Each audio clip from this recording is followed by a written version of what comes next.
Welcome back again to the Outer Dimensions podcast. You are joining Dave and Dre as we discuss the latest and greatest going on in the movie world, past, present, and sometimes the future. We pop through the different dimensions in this week. Dre, what are we talking about? Probably, if not one of my favorite superheroes, right after Spider-Man, if not tied with Spider-Man for number one. He is none other than the Batman. My favorite superhero, probably since I want to say a little kid. Obviously, the classic cartoon, Batman and the Super Friends. But we're not talking about the actual animated series. We're not talking about the greatest run in a cartoon next to The Simpsons that won Emmys and came close to Oscar nominations. Are we talking about Batman the Animated Series? Yes, because that is the longest running animated series next to The Simpsons that got and won a Tony Award. Not Tony, because Tony's Broadway. It won an Emmy.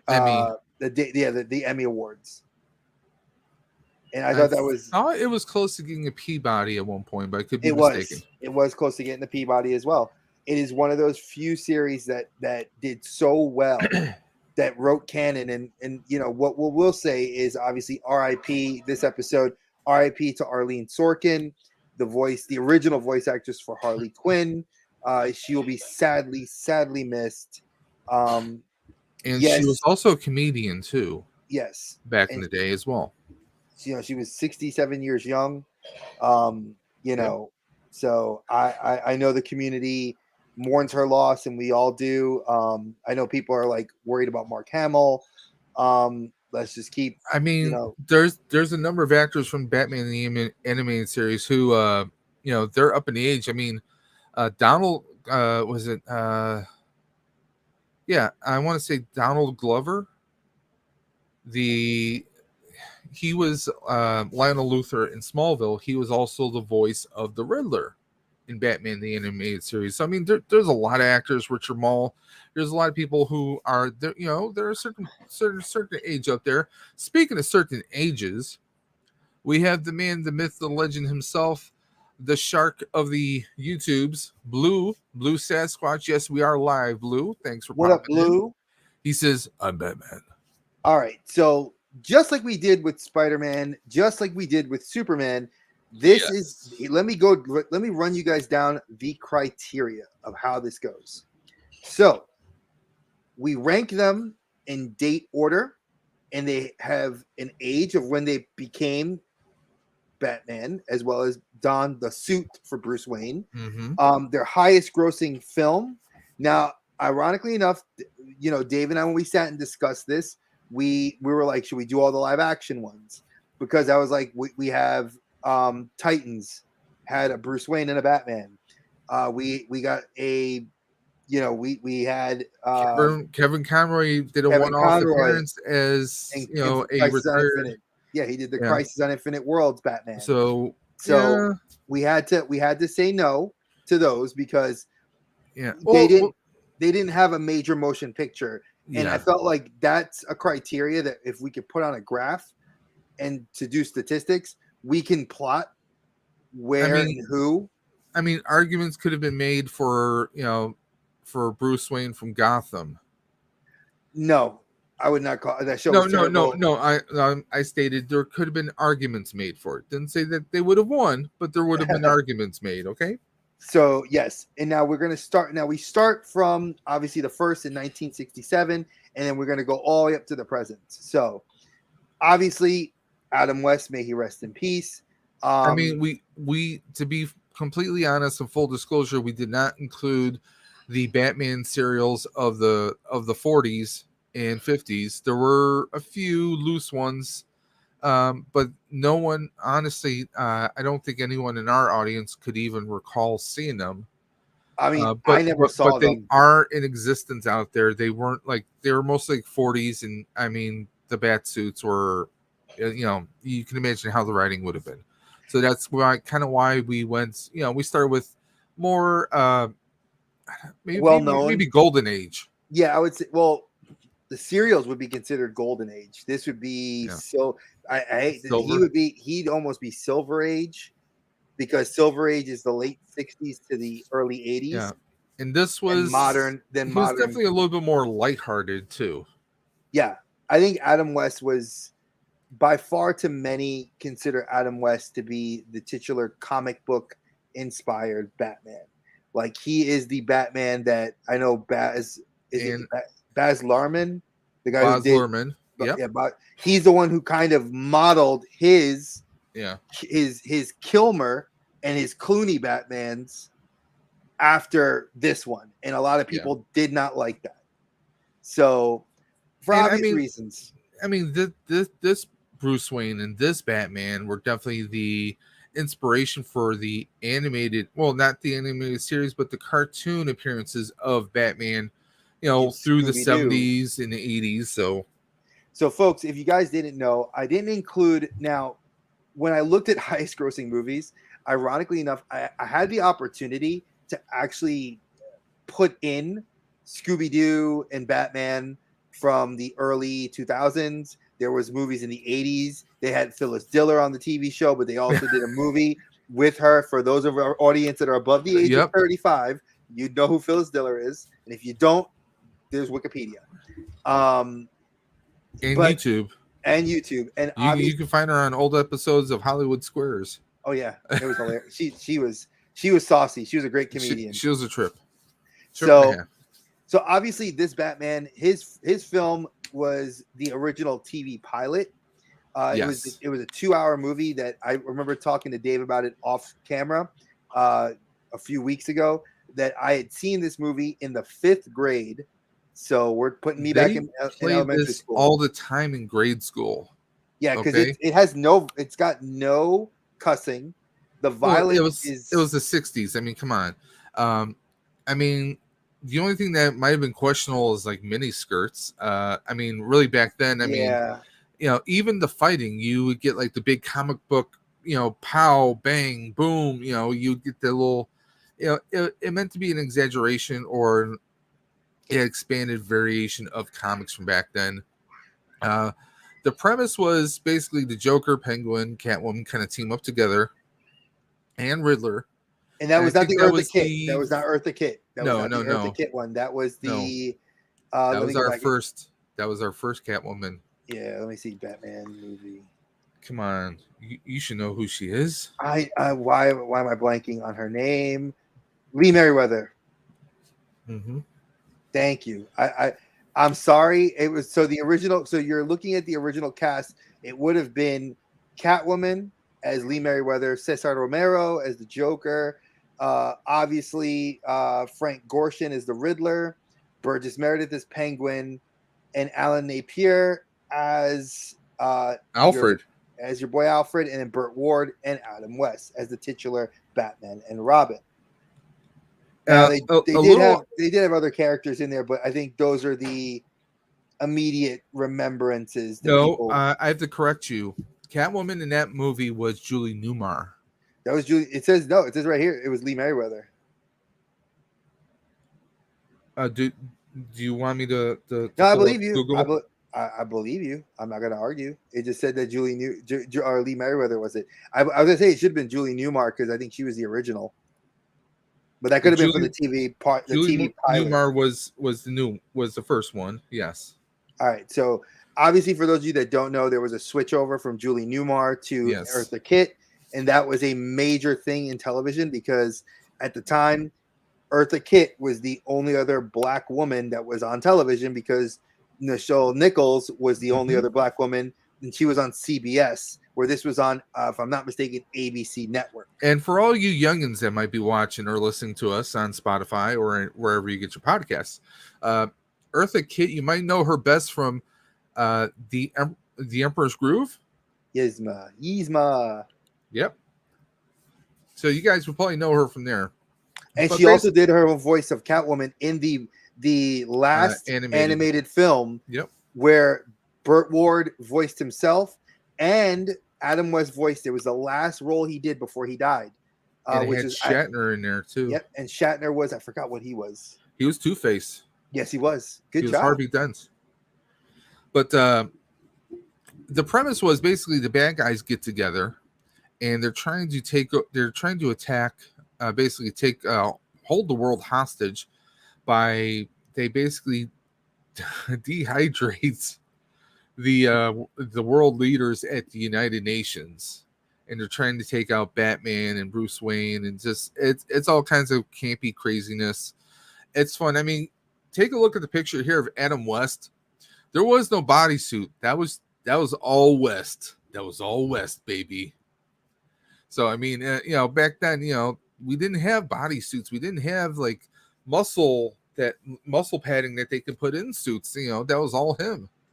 So, and he was, even look at him outside a suit. He was he was your debonair. He was our kind of like Bonds. We had the comb. We had the comb over. We had the rich man comb over, cowlick, as my wife makes the joke. And we didn't have a voice change. A lot of times we got Clark Kent is kind of the clumsy kind of guy, and then when he's Superman, he's talking like this. He's very, very reassuring. This is a Batman where we don't get like a dark voice. We don't get I mean, if you spoke to Batman on the phone and then spoke to Bruce Wayne, Commissioner Gordon, you are an idiot. And Captain oh god, what was the captain's name? I'm blanking on the captain's name. They would speak to Bruce Wayne, and they would also speak to Batman, and they couldn't tell the difference over the phone. Like, seriously, come on. Yeah, it was a lot of funny moments. Now, what's interesting is let's talk about his highest grossing film. So for 1966, I couldn't find anywhere where the budget was for this. But I mean, you had big names in it. You had Burgess Meredith, Cesar Romero. These guys were all already burgeoning TV artists. So they had already been in Broadway and off Broadway as well as other films. Burgess Meredith, you guys would know him. Most of you guys would know him from the Rocky movies as Mickey. Yeah. Come on, Rock. Come on. Come on, you dumb son of a bitch. Do it because Mickey loves you. I mean, we had people like Frank Gorshin. He's appeared in so many movies as bad guys, and just he was a fantastic Riddler. You would have thought that he would have been like a runner-up to be Joker. That's how he played the Riddler. Like, he was always laughing and being kind of crazy, and he was perfect. And Cesar Romero, I mean, the guy was debonair, and then he puts on the Joker makeup and he kills it as a Joker. That laugh was iconic. I mean, it's as close to Mark Hamill's laugh that I think of, and Heath Ledger, and and a lot of people were surprised to see how he looked outside of that makeup. They didn't know that, other than if you saw his name in the credits, you wouldn't know that he was a person of Latin heritage, of Hispanic heritage right there. Yeah, he was one of the first next to Eric Estrada and other actors that were on TV at the time. So that was a big. That was before Eric Estrada. So he kind of paved the way. And mind you, Dave and I do have one coming up that is we have another mini series set to come out. I'm probably going to set it for next year, but we do have who's the best Joker, who's the best Punisher, and we have yet to figure out another hero. But if you guys want to suggest one, again, hit us up at Twitter at the Outer Dim Pod. Hit us up on Instagram at the Outer Dimensions Podcast, and just give us your suggestions or comment here below this video what you guys would like to see us do other best of. I have to say hello to Volcano 111 popping through the stream. Thanks for popping through. Appreciate you, man. Yeah, I mean, you can also you can always email us at the Outer Dimensions Podcast at gmail.com as well. So let me continue on. So this movie grossed at $4 million US in 1966. So when I go to my conversion calculator to take what that would be now, roughly $38 million. So you're looking at about 9.5 times of what it's worth to now. And that was a big deal back then. Yeah, because you have to look at Spider-Man grossed $3.09 million then, which came out to like 16.5 million now. So you know, when you start looking at like the time periods of when the movies are coming out, what they were coming out to, like that this is no like small feat. And there were other posters done for this movie in, like in Japan, in Korea, in India. This movie did have world renown. Now, sadly, we lost him in 2017. His last role was a film that was an animated film that he was in, and Dave and I just talked about it a little while ago before we came on stream. So he did this one I think it was in 2017, the year then he passed away. Yes. Now, here's the thing. A trend, as you guys know, I like my numbers and I like to crunch my numbers. So one of the things I noticed is that Bruce Wayne is usually around 30 to 45 years old, depicted in the films. Depending on which Batman we look at, yes, you will notice the age shifts. And there is a contention for the youngest Batman between two of the actors. And it's real interesting to see who those actors are. So, and of course, you guys will see that a little bit later. Exactly. So, obviously, to many people, he was the Batman. But I think let's go to the next slide, and Dave would agree with me 100% that this is, to many, your Connery Bond, your Christopher Reeves Superman. You know, I mean, when you hear someone mention the word Batman, this is who you think of, okay? And it's our boy Michael Keaton. Now, ironically, okay, take a look at here. He was 38 years of age, the same age as Adam West. Mm-hmm. And I still find this hard to believe that he's 71 years old now. Yep, he was 70 when they filmed, and he was 71 when they released The Flash. And he was not without controversy when he was tapped to play him. Oh yeah, because I mean, he was known for playing Mr. Mom. He was in Gung Ho. He's Beetlejuice. Beetlejuice was that? I want to say after. Beetlejuice was 2 years after that. It was in between 89 and 92. That's when he did Beetlejuice. I mean, like he did stuff like like I said, Mr. Mom, Gung Ho. I mean, well, that was years later. Multiplicity was years later. Johnny Dangerously. There's a whole host of movies that he did, but he was known as a comedic actor. And then wait a minute, you're having Mr. Mom play Batman, and nobody thought he could do it, but he frigging killed it. I mean, he killed it so much that, I mean, it's not even funny. I mean, he redefines this movie itself.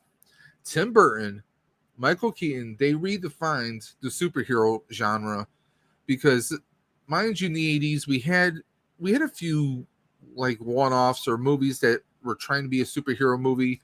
The only really successful ones were really the Superman franchise, but after the second Superman movie, Superman 3 and Superman 4 kind of tanked. I mean, during the 80s, it was mostly like Indiana Jones. The Star Wars movies were like the big ones. And then we started seeing more of the action genre kind of take over. And so I think for the most part, superhero movies were kind of lost until we had, we go from Adam West with the two-tone blue. And then we get this solid black suit where the only color you see is gold around the crest of the bat emblem and his gold color utility belt. He's got this totally blacked out Batmobile that is just something out of somebody's twisted dreams. And I mean, this also revitalized the Batman franchise, because we got Batman the Animated Series, which was heavily influenced on this. And also like a 30s, 40s kind of noir kind of vibe going on. I mean, but he wasn't. Now take a look at him. I mean, he wasn't like super debonair, like Sean Connery as Bond kind of look. He kind of looked like an average kind of guy. And I mean, he was, he wasn't the Bruce Wayne that is like spending money left and right and doesn't care what people think. Like he was a bit more down to earth, and I really loved how Keaton played him. Yeah, he played a Bruce redefined Wayne. him. He played a Bruce Wayne that was troubled, Vulnerable, and not trusting, but he did it in a way where he was extremely smart, self-reliant, really relied on just Alfred, which I loved. I absolutely loved that he relied on Alfred, and but I want to talk. And that Alfred lasted several Batman. Yeah, until he passed away. So R.I.P. But let's crunch some numbers. So obviously, Dave and I joked about this. We remember being kids going to see this movie. I did not go see this in Batman trading cards that had like the stickers for the book. Man, I mean, we used to go to Tops Friendly Markets, and whatever money I saved up, I was buying the packets, the little like the Tops player, Yep. I was always buying those the Batman trading cards, which had like they would have some Joker cards in there too, and just those are great. I used to love getting that, and then I remember going to the Batman museum, a comic book museum in upstate New York, and then my dad bought me the Batwing, so I actually got the movie Batwing with the suction cups that you shot out of it. But let's talk numbers. So in 1989, this film, obviously, which is Batman 89 as we all know it, the original, to many the original, but we all know Adam West was the original in 66. But the Batman that set the franchise on fire was $411.6 million. Now this is 1989, folks. We're not looking at the 90s numbers. We are looking at numbers that were unheard of. This was like Star Wars level numbers. Were you able to find the original budget by chance? I can, and I'll pull it up right now. Because I mean, it's amazing that that they grossed $411.6 million. But I'm kind of curious, like, what was the budget? Because I mean, they of course it was all practical effects. Yes. All right, so let me do the conversion first, so I can do the conversion.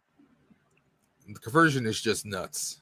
Okay, when I tell you the conversion, you're gonna die laughing. All right, so the budget for this film was $48 million. $48 million. So let's do my little budget calculator here. 1, 2, 3. 1, 2, 3. All right. So the budget then was 48. In 2023, that budget would be the equivalent of $118.6 million. Okay, that's I want to say that's pretty reasonable. Actually, that with the cast of characters that are in this movie, I would agree. Now, as you see on the cheat sheet, it clearly shows that this is not million, folks. No. In today's money, this would be $1.015 billion. There you go. Billion. That rivals numbers for when you look at movies of all time. That rivals Avatar, the very first Avatar from 2008. That rivals Jurassic Park from 92. That rivals Star Wars, The Force Awakens, and even rivals movies like Spider-Man. Now, I think we should be clear. We're talking about the 1989 Batman film itself, not the series of films. The film. This is just the 1989 Batman film itself, guys. Okay. Now again, we also let that sink in. Just one film. Exactly. There's this one film, which of course everybody knows that when I do these, I have to aggregate 3 different sets of numbers. So I looked at 89, which is the first one. The sequel, Batman Returns, which was 92, and then sadly I had to look at 2023 for the Flash. Really, Batman came back to help Batman came to lead a team. That's what I'm gonna call that movie. And technically, he was also in he's in a deleted scene with Ben Affleck in Aquaman, but they didn't. That movie hasn't come out yet, so I can't do a budget for that one. but I could look at the budget for the Flash. This movie outdid Flash, and it outdid 92, not by much. I think it was like $100 million. Excuse me, what Flash are you talking about? Are you talking about Batman and Supergirl? Because I saw that movie. I didn't see the Flash. I saw Batman and Supergirl. You saw Batman and Supergirl. Yeah, that movie. That's Batman and Supergirl meets two douchebags. That's what I saw. Yeah, that's what. Yeah, sadly. And that is the opinion of Dave of the Outer Dimensions podcast. But those opinions do not reflect the entire podcast itself. Exactly. Well, it reflects mine too because I agree with him 100%. So, but yeah, again, currently, obviously, he is 71 years old. He is tapped. Obviously, with what's going on with SAG, we don't have exact. Everything's rumored right now or in developmental hell. He is slated to be in another movie, possibly another Batman movie. And it is possible if they do release this, and Lord willing, I have my fingers crossed. Batgirl. If Max releases Batgirl, it's sitting on the shelf. All they have to do he's in it. He's in it. Post.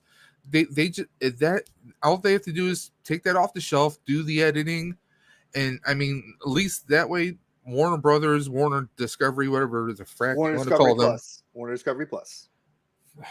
There'll be a plus when I give them my approval. But and with the SAG after the writer's strike, the actor's strike, they have a movie sitting on the shelf.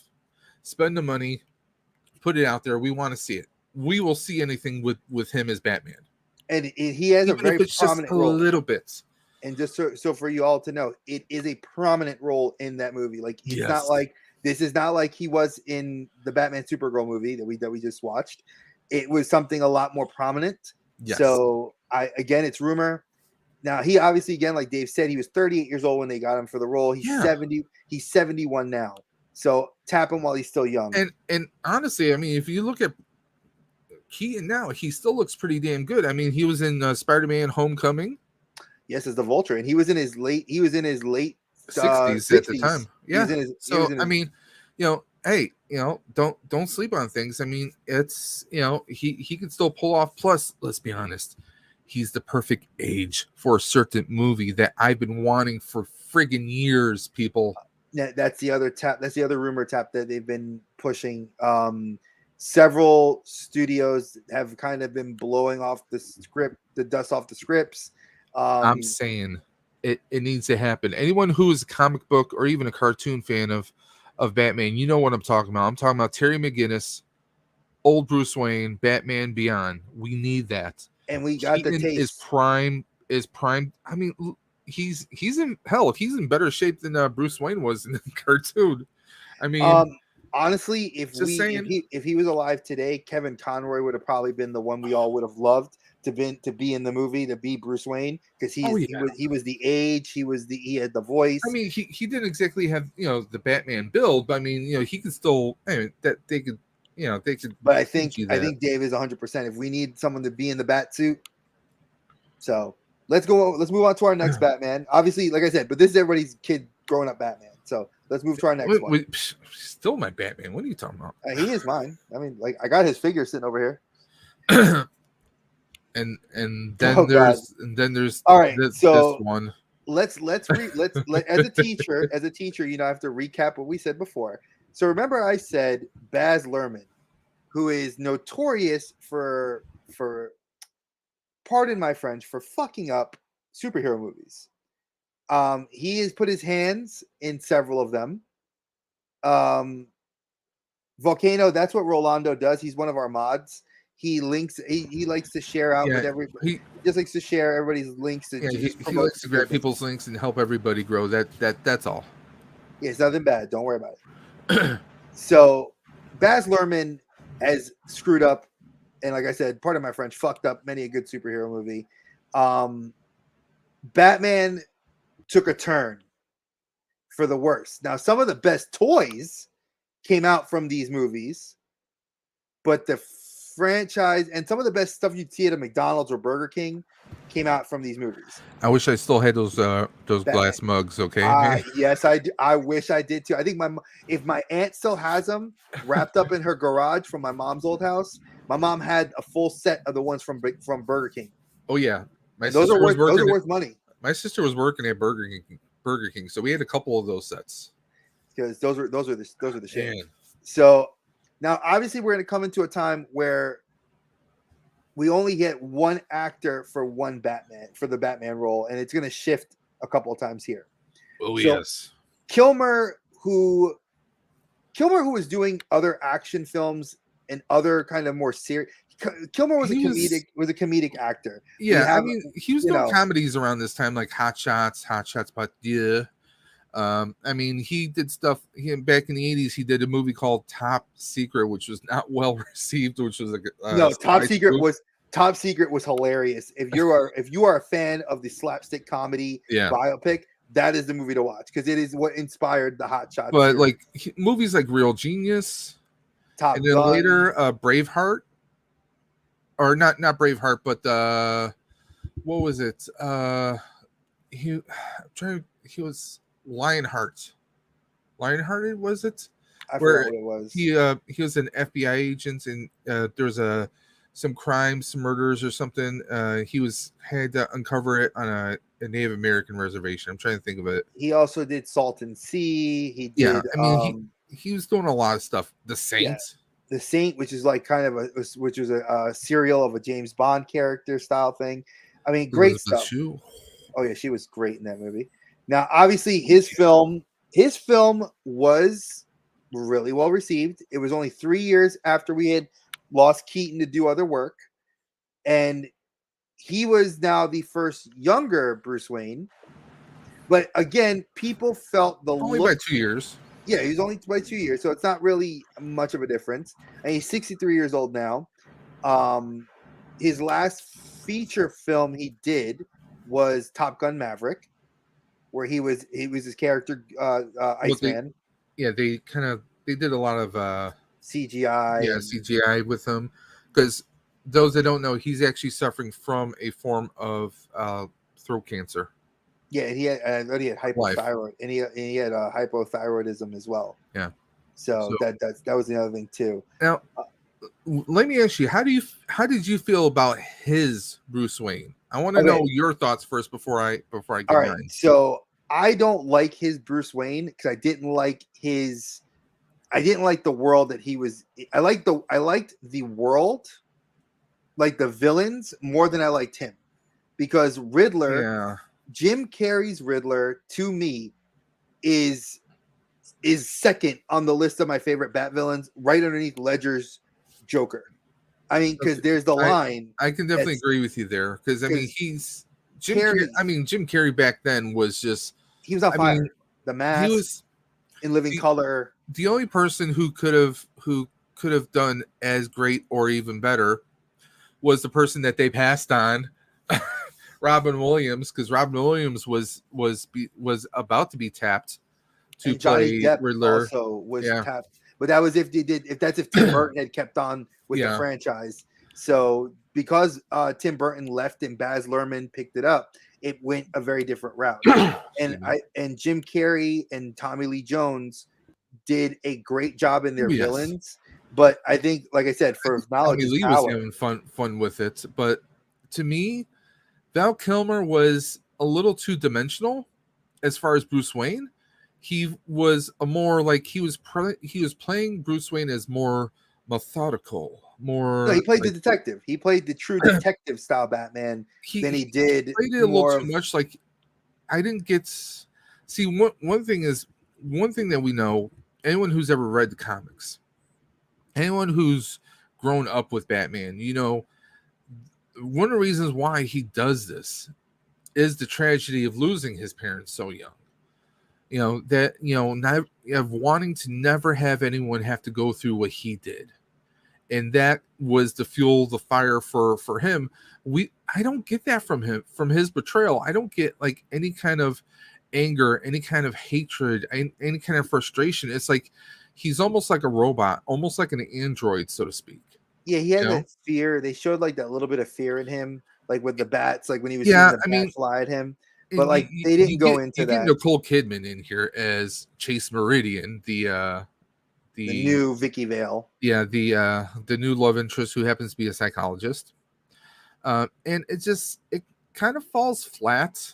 And it's I don't know it's there's a lot missing from his portrayal. I mean, his Batman was kind of because you have to look at it. He's playing Bruce Wayne, but he's also playing Batman. He's playing two characters there, or at least they're supposed to be perceived as two separate characters. And even as Batman, I don't know, he feels a bit lacking, in my opinion. And that's just my personal opinion. It's not, you're not wrong. It was there was a lot wrong with this whole thing, and sadly, it grossed a lot of money for the mid '90s, $335 million.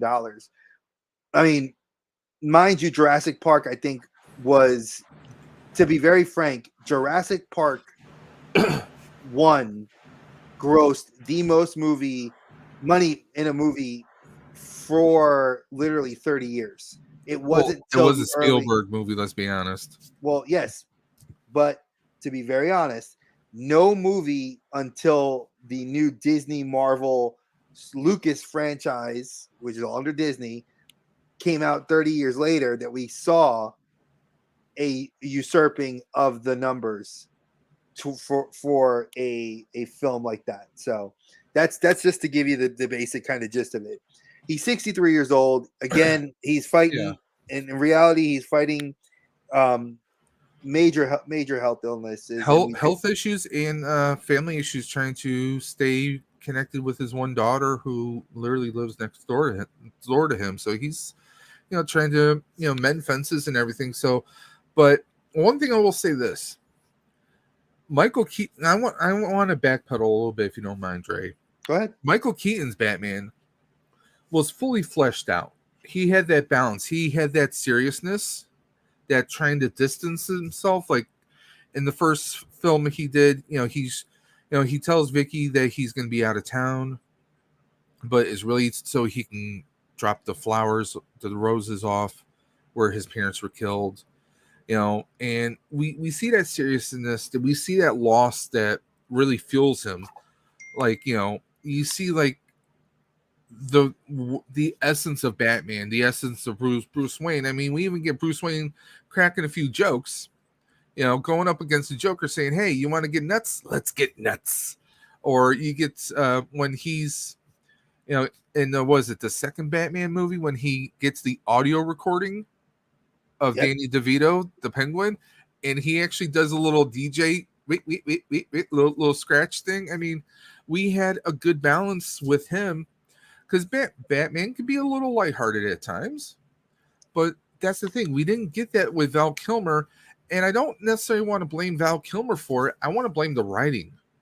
Again, this I is a want to right. blame the writing. I want to blame was it Joel Schumacher, who was the guy Yeah. kind of like being he's the one I kind of blame for forcing the Batman franchise down the hole that it went. He's the one I really blame. Yeah, Because an and actor I can would only agree with do it. what's in the script or what direction they're being given. And like you said, Baz Luhrmann, sure he can direct it and write his ass off with a musical, the Showman or Elvis. He can do a lot of great stuff, but when it comes to superheroes, Baz, take a step back, bro. Now, Just step back. now, for those of you that are curious, just to give you guys a heads up, Tim Burton actually signed off on this movie. He was a producer. Yeah. He has a producer credit in Batman Forever. So just See, to I kind always of give you wondered. guys that level of understanding that he did actually, you have Schumacher directed it, you have and you have Tim Burton producing it. See, I always wondered about that, but part of me kind of resolved it as maybe it was part of a contractual thing, even though Burton wasn't, like if he agreed to sign off on it, it was kind of like finishing out a contract, or it was the final payday to an original Batman agreement that he had. That's kind of how I viewed it. I don't know if that's true or not, but that's just my takeaway I got from that. And like I said, I agree with you. Wait till we get to the next one. Wait till they get a load of me. So, Are we ready? I hate to be ready. We get ER Batman. No. I'm going to say this for what it is. Whenever I think of George Clooney Batman, I think of bat nipples. I can't think of anything else. No. I mean, he's got some jokes in here. Like when Holy Rusted Metal Batman. No. That's Chris O'Donnell. That's Chris O'Donnell, and that was. And we get Chris O'Donnell. We get him with Val Kilmer because he's already established with George Clooney. But I mean, George Clooney kind of was. He was a good Bruce Wayne. Terrible Batman. A terrible Batman. good Bruce Wayne, because like him and Dick are Chris O'Donnell, Robin. They're arguing at the house, and he's like, no, Dick, and obviously he's trying to be an ass when he says that. I mean, he's got a few good lines, but also in George Clooney's Batman, which was Batman and Robin, and eventually we do get an Alicia Silverstone Batgirl without a cowl, just a mask, whatever. I mean, it had its pluses and minuses. We got Arnold as Mr. Freeze, which was a very unique casting choice. Wait, pause. You gotta, before you continue, they retconned Batgirl's story for this movie. Batgirl is not the daughter of Gordon, which is completely canon. That is canon event. It screams canon event. But no, they changed that to she's Alfred's niece. Yes. Why? Okay. here's my rant, because Dave's going to continue on. But I got to rant on this because it grinds my gears. Why the fuck would you change the story to something that was canon? It does not make sense. She was introduced in this movie. It was one of the selling points of the movie. I was like, oh wow. I remember college me was like, ooh, sophomore, I want to go see Alicia Silverstone. I loved her and she's hot. Let's go see this. Uma Thurman, she's real hot. And then what happens? I find out that's his guys. Trey is suffering from, let's say it together, emotional damage. This movie now, Grant. Now wait. I want to cover some things again, because I like that. You guys know I love, besides crunching numbers, you guys like know I love giving statistics. So Joel Schumacher, once again, 2 years later. Now, we don't get produced by the production company. There is no production credit. Warner Brothers. And why do I say Warner Brothers? Is because the franchise had taken a dip and it needed to be revitalized. And in Batman Forever and in Batman and Robin, this was their attempt to throw Warner Brothers logo feces all over the films, meaning anything that was an IP under Warner Brothers, you found it. In Batman Forever, we saw Daffy Duck. We saw Bugs Bunny. Did you think that was going to end in this movie? No, because it continued in this movie. The only thing salvaged from Batman Forever that carried over with Schumacher. There was an American Express joke in the movie. Oh, yeah. Because there's a bidding war that's happening. And what happens? George Clooney's Batman pulls out a black American Express card. With a Batman insignia inside of it. Never leave the Batcave without it. I mean, they did everything in here. And like you said, the Batman franchise was on life support. So who did they get? They get Doug Ross from ER, George Clooney, and even Clooney couldn't save this. Now, sadly, I mean, they brought him back. They brought him back. I mean, the whole Alicia Silverstone, Alfred's niece. Yeah, it's a bit of a stretch, but they also needed to have family for Alfred because Alfred was suffering from McGregor syndrome. He was dying, and that's where Clooney's. He died shortly after this movie too. In real life, yes. In real life, yes. But Clooney's Clooney's Bruce Wayne. This is where Clooney actually does some positive work in here, because Alfred basically raised Bruce, and with all his gadgets, with all the fighting skills that Batman has, Bruce Wayne is like, he finds out that Alfred's sick, and he the great detective that he friggin' is, he can't detect it. It takes Alicia Silverstone to tell him, well, he's dying. And both Dick and Bruce are like, huh, what's going on? We had no idea. This also did introduce, well, I'll give this movie one saving grace. It did introduce the idea of the love interest that existed between Dick and Barbara, because Dick and Barbara, for a brief time in the comics, before Dick went to go on to become Nightwing and then lead the Titans, and then he fell in love with Starfire. Well, that happened in cartoons too. And it did happen briefly in the cartoons. Now, mind you, we didn't really see that until Justice League Unlimited, and then the new Batman animated series, where they kind of touched on it with an older Dick Grayson and then Tim Drake. So for those of you that are not in the know of the Batman universe, a lot of people make fun of me because they're like, how do you know all this stuff? Well, because I read the comics. Because he's Dre. Because I'm Dre. So this movie, I don't even want to talk about it because I hate it. It's one of my personal. I hated the Batmobile in this. I did like Robin's motorcycle though. No, the motorcycles were awesome. Was top notch. And the figures for the figures. Now, mind you, the Hot Toy, the Sideshow, I think it's not Sideshow, the Hot Toys version of Robin from this movie is amazing. The figure, it looks like Chris O'Donnell, and it's an amazing figure. If you have $250 and you want to get that figure from a shitty movie, you can. I'm suggesting not. Or Sideshow, if you would like to sponsor the Outer Dimension podcast, please email us at the Outer Dimension podcast at gmail.com. Because I follow you on X, formerly known as Twitter. So please, we're looking for you. So obviously we can bypass this movie because again, it's like one of those. Let's be honest. This movie was DOA. Yeah. No, Mr. Wayne. No, wait. Every time I see this picture, I think of one thing. Strawberries, where's the fiber?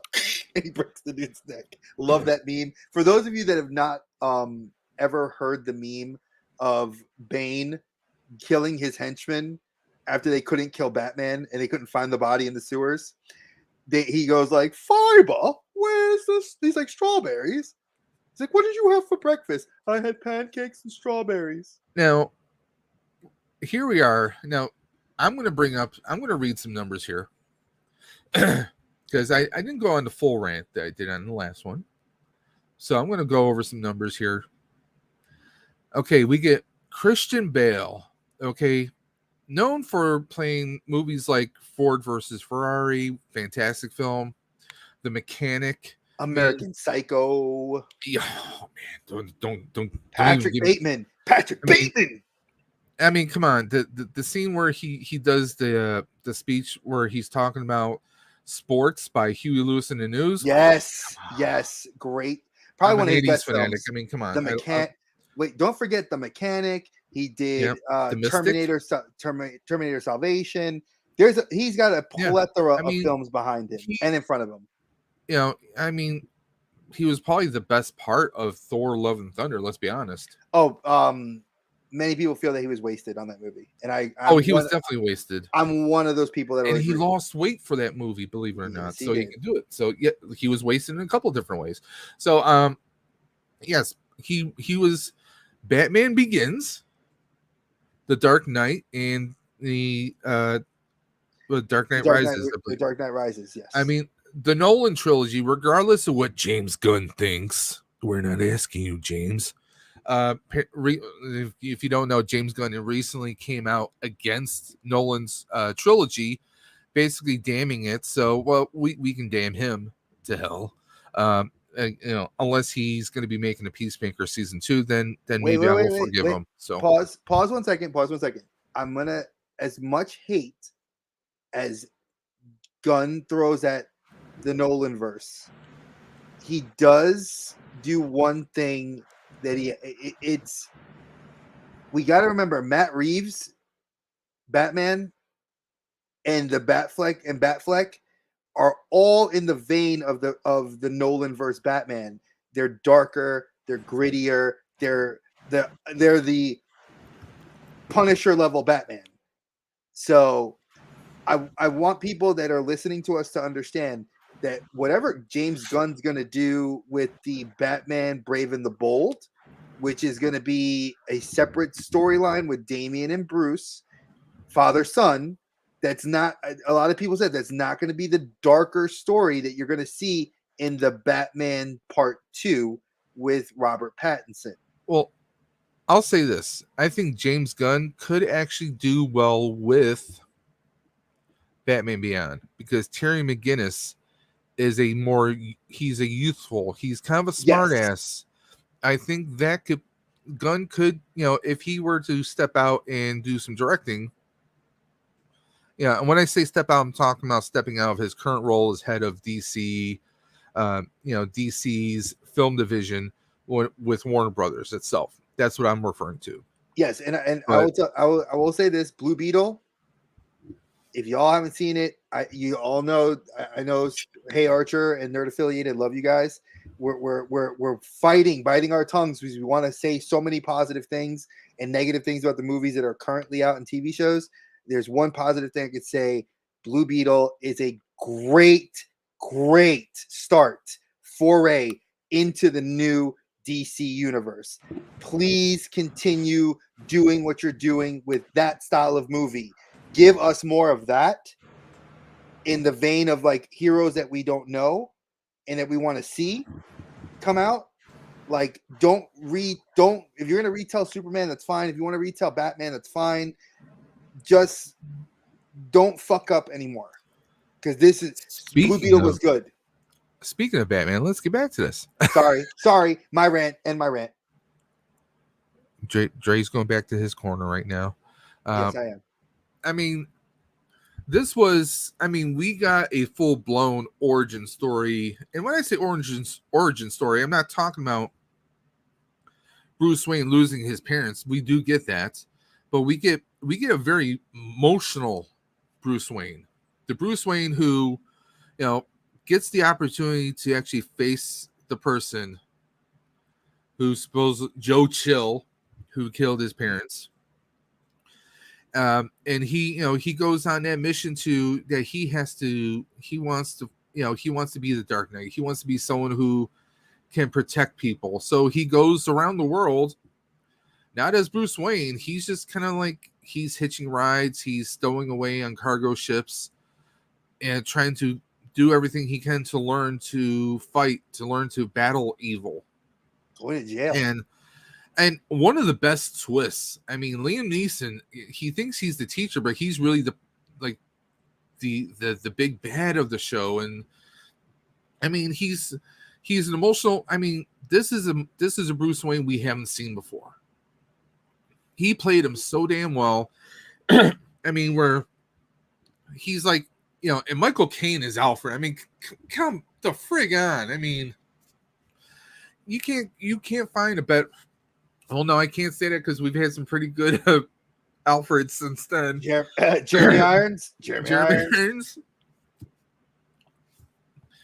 But I mean, it's Michael Caine's pretty damn awesome. Like, he even tells him, he says, "Well, if you're gonna keep doing this, he's not even Batman at first. Like, first he comes back to Gotham, finds his company has gone public, and he, is being pushed out by, of all people, Rutger Hauer. I mean, this is R.I.P. I mean, we get so many great people. Katie Holmes is in here as like a long lost love interest, so to speak. Which we end up changing her in the sequel. And of course, Maggie Gyllenhaal. Yes. Not a better looking, not a downgrade if you ask me. That was an upgrade from Katie Holmes, because Katie Holmes is pretty, but Maggie Gyllenhaal was way better. But we're not done yet. We are not done yet. Who else do we get in this movie? Well, do you have a look at him on shows? I mean, we get that's my very, very bad Morgan Freeman. Morgan Freeman is Lucius Fox. The first time we see Lucius in live action, Yep, because we only had him in and the he was, comics. We never got him in the animated series either. and Bruce is going to him like, hey, well, looking at applied sciences, and that's really where his back gadgets start to come from. Applied sciences in the R&D division. Yes, and and honestly, I mean, they kind of stole that in Arrow too. Queen Consolidate. Yep, Queen Consolidated. Applied Sciences Division. I mean, come on. Mind you, the whole thing. Now, wait, just before Dave continues on with this, for those of you that are listening and those of you watching, there is no link to heroes in this universe. Gotham is as isolated as Star City, Central City. What was it? There's no one with a red cape going around. None of that. This universe is. There's no other vigilantes. There's just now, Batman, mind you, we do realize the continuity, the string of continuity that goes from Batman Begins to Batman to the Dark Knight Rises to the Dark Knight to the Dark Knight Rises. All three of those films have a string that ties that's very similar to the Age of Ultron, which is Vision. What he says that when you gain more power, you gain challengers that challenge that power and authority. You'll attract. I mean, come on. You get like, okay, there's a city where there's a Dark Protector, and hey, if they're gonna let someone do whatever, fly off the rooftops and beat the crap out of bad guys, well, hey, what can I get away with in this town? And that attracts the Joker, of course, in Dark Knight, and of course Dark Knight Rises. I mean, we get bad. I mean, it's but it kind of goes full circle. I'm sorry, I went a little ahead, guys. Sorry about that. Let me see if I can let me squeeze back there and I'll rewind this. There we go. Hey, Duff. Mr. Wayne. Mr. Wayne. I'm sorry, Tom Hardy. And let's be honest, Tom, we're not really talking about him, but I mean, come on. He was meant for the comic book movies between that and Venom. But that's another story. I will say this, though, because that was now, mind you, I did always tell you guys I found a picture from the movie that was their highest grossing. This was the highest grossing film for the franchise, which is actually Batman Begins grossed the least. The Dark Knight grossed way more because of obviously Heath Ledger. And then in 2012, this film was the finality of the trilogy, and grossed the most money. Now, mind you, I didn't go into today's funds because I would have been able to. It would have been a slight increase, but the fact that this movie, not much, it wouldn't have been much. It was literally, it would have been what now, 12 years, almost 11 years later. So it wouldn't have been a big bump, but 1.081 billion for his movie, The Dark Knight Rises, which again, Bane was done incorrectly. A lot of people had many issues with the Bane because they felt that it was not the Bane we wanted. Now, granted, were we going to get comic book or cartoon animated series Luchador? No. Maybe a slightly better Bane than the previous movie. Well, they gave us a better Bane than the previous, which I thought was perfect. And this is number one contender for the youngest Bruce Wayne because he was 31 years old when he played Bruce Wayne. Now, obviously, his movie, the reason why people say he grossed a lot of money was because the franchise was relit. It was darker. It was grittier. You just came off of the major marquee acting of Heath Ledger as the Joker. May he rest in peace. And you moved into more darker characters, tying it a knot and adding Catwoman. I mean, well, yeah. I mean, but like going back to Batman Begins, Hollywood. Sorry, we got the Arch. Mm-hmm. Hey, if you're going to New York City Comic Con and there's a YouTuber and you see something going on in your neighborhood, you know who to call. It's going to be nerd affiliated right here, Archer. Just remember to shout out He's all ghosting up. Hollywood, Hollywood, Hollywood, if you Hollywood. could. But seriously, Batman Begins. I just also remembered who else was in there. Ken Watanabe. Yeah, Ken Watanabe. But I mean, for Liam Neeson, who was really Ra's al Ghul the entire time, which was a bit of a twist. It was a good twist. And I mean, come on, we're also forgetting who else was in there. Who was our Commissioner Gordon in this film? Gary Oldman, one of my favorite actors. So just think about that. Let your mind settle in for just a second. Let us seep in for a second, guys. Christian Bale, Michael Caine, Liam Neeson, Ken Watanabe, Katie Holmes, Gary Oldman, Morgan Freeman. I mean, Rutger Hauer. Yeah, Rutger Hauer. I mean, think all these friggin' amazing people for the first film. Yeah, then we get the second one. But no, the best part, Gary Oldman gets to drive the Batmobile and shoot missiles. That was my favorite when he did that. Yeah, he didn't know what he was doing. He was pushing random buttons in the Batmobile. And well, he wasn't even Commissioner Gordon yet. Well, okay, he was a sergeant, I think. He was low. He wasn't commissioner till the end of. Down. Yeah, he was commissioner until the Dark Knight. Yeah, because in the Dark Knight he becomes the commissioner when the commissioner dies in the first one, because the mayor of Gotham City announces him as Commissioner Gordon. That's when he gets his fake death, and then that's when they try to catch the Joker. Now, could we bring up Steven's second comment? No, the other one above that one. Isn't that a true tale that all the villains are always better each movie?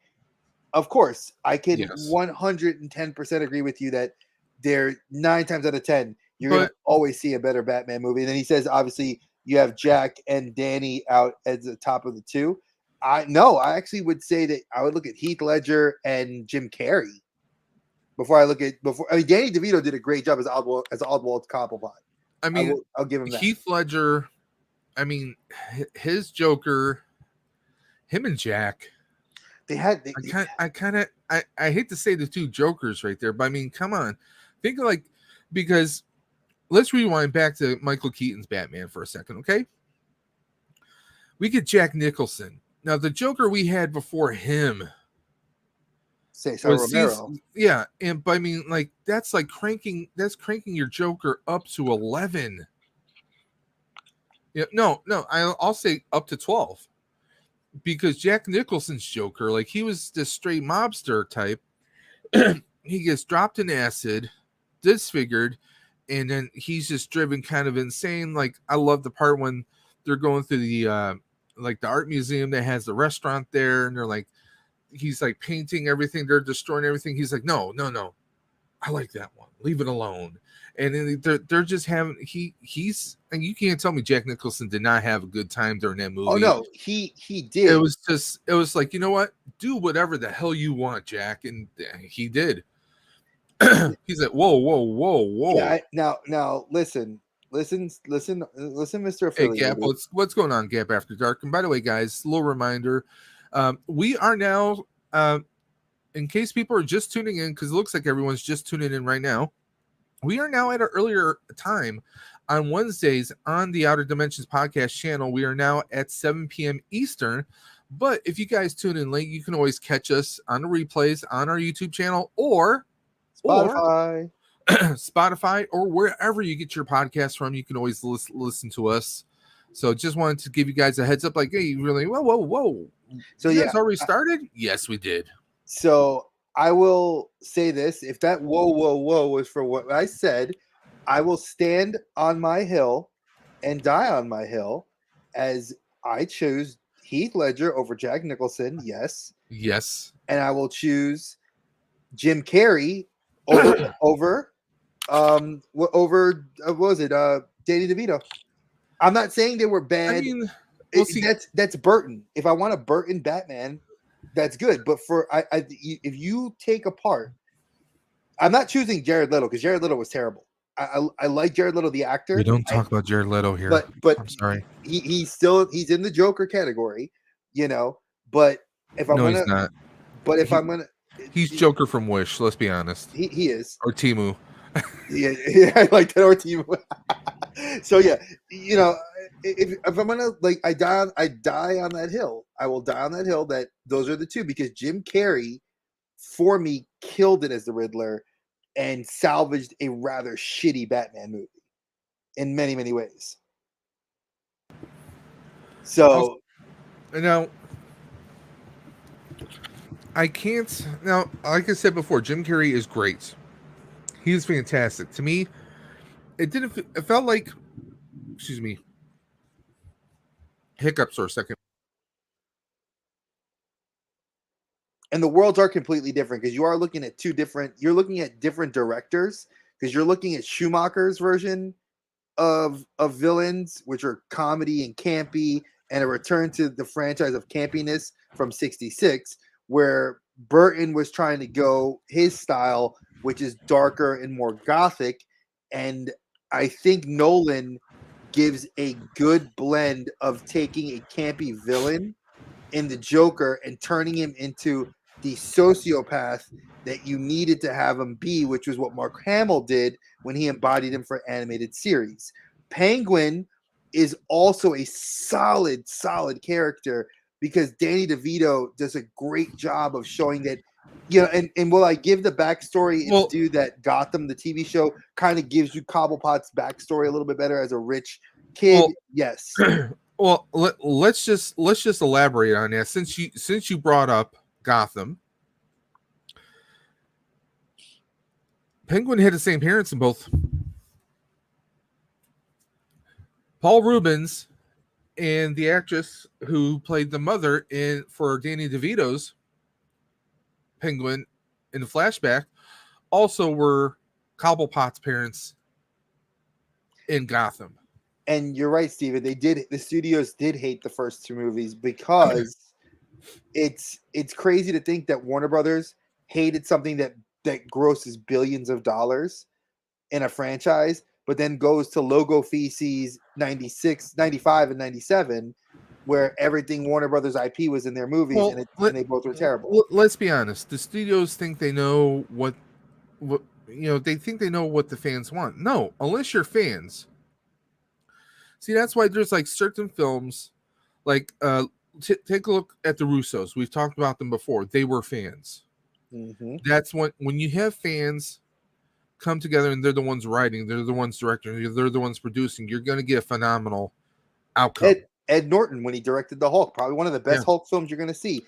Kenneth Branagh, Thor, the very first Thor movie. Kenneth Branagh killed it in directing that film because he was a fan. John Favreau, Iron Man.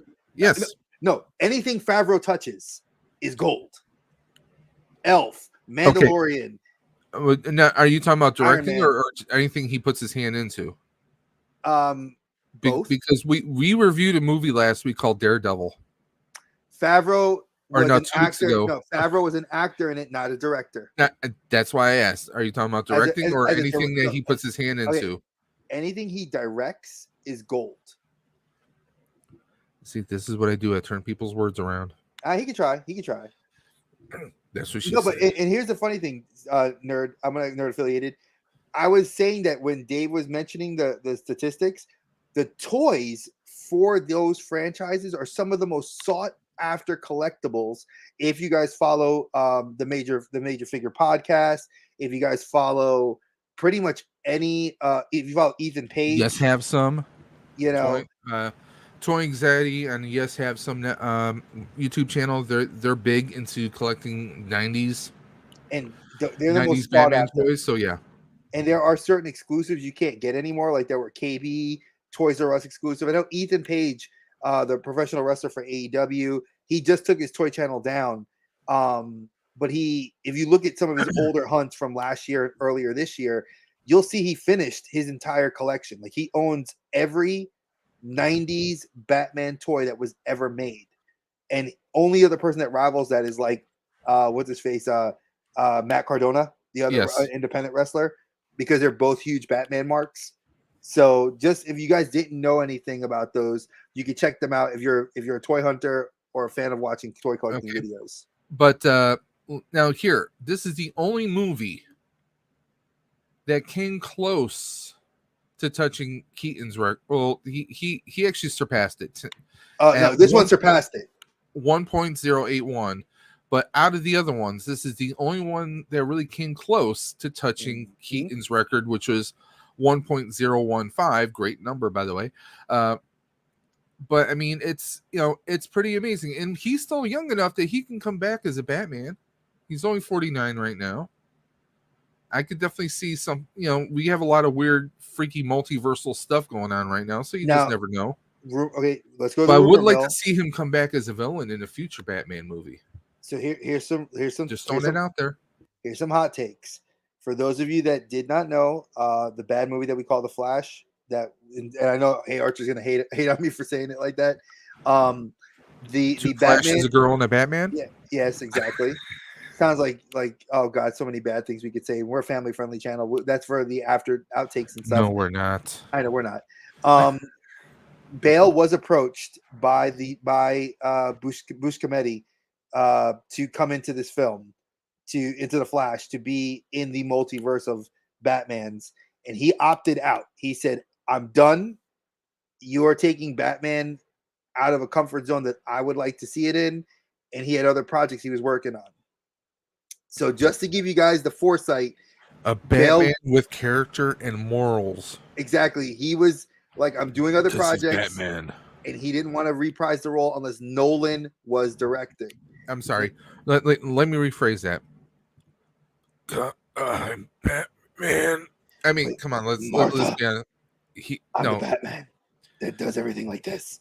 The only thing I can criticize about Bale's Batman is he sounded so constipated every time he talked. I didn't say constipated. My friends all said that he sounded like he was smoking like 12 packs a day.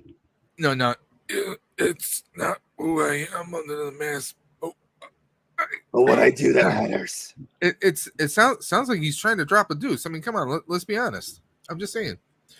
Number one, taking number two. So again, he's currently 49 years old, still young, still can do more work if he ever wanted to do it as Batman. I don't think he should. I think I could see him as a Batman villain. I think he would be great. But I think if Matt Reeves is doing it, I think Matt Reeves sits kind of more. I don't see him doing Marvel anytime soon. Let's be honest. No, but I don't see him maybe doing any comic book stuff anytime soon. I think he likes to do his, he likes what Nolan's doing. I like. Oh, then again, nobody's really making any Marvel stuff right now. That's true. So let's move on to the next one. Now, this is one of my personal favorite Batmans, and I'm going to catch a lot of flack for it, and I don't care. Again, I will die on this hill. Are you going to fall on your sword? You mean? Oh no, I'll die on this hill. I'm going to borrow the line from Sal. Sal says he dies on this hill. That's what he said when we were on when I interviewed him. Well, you are getting close to over the hill now, right? So are you. You with me on that? I'm going to drag your ass with me. I look damn good for my age. I'm like fine wine. I get better with age. So I digress. This obviously is the Batman with the most Batman films under his belt, from 2016 in Batman v Superman to 2017, which was Justice League, to 2019, which was the Suicide Squad, to 2021, which was obviously the Justice League Snyder Cut, and then 2023, The Flash.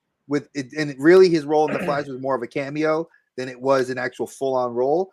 But I also listed 2023 because I listed there he's in the deleted scene for the Aquaman film. Thank you. I agree. He is in the top two Batman. And here's why I say that he's in the top two. Physically, he trained to be Batman. He inspired guys that I knew that were going to the gym to do the workout. Like he took the Rock's workout.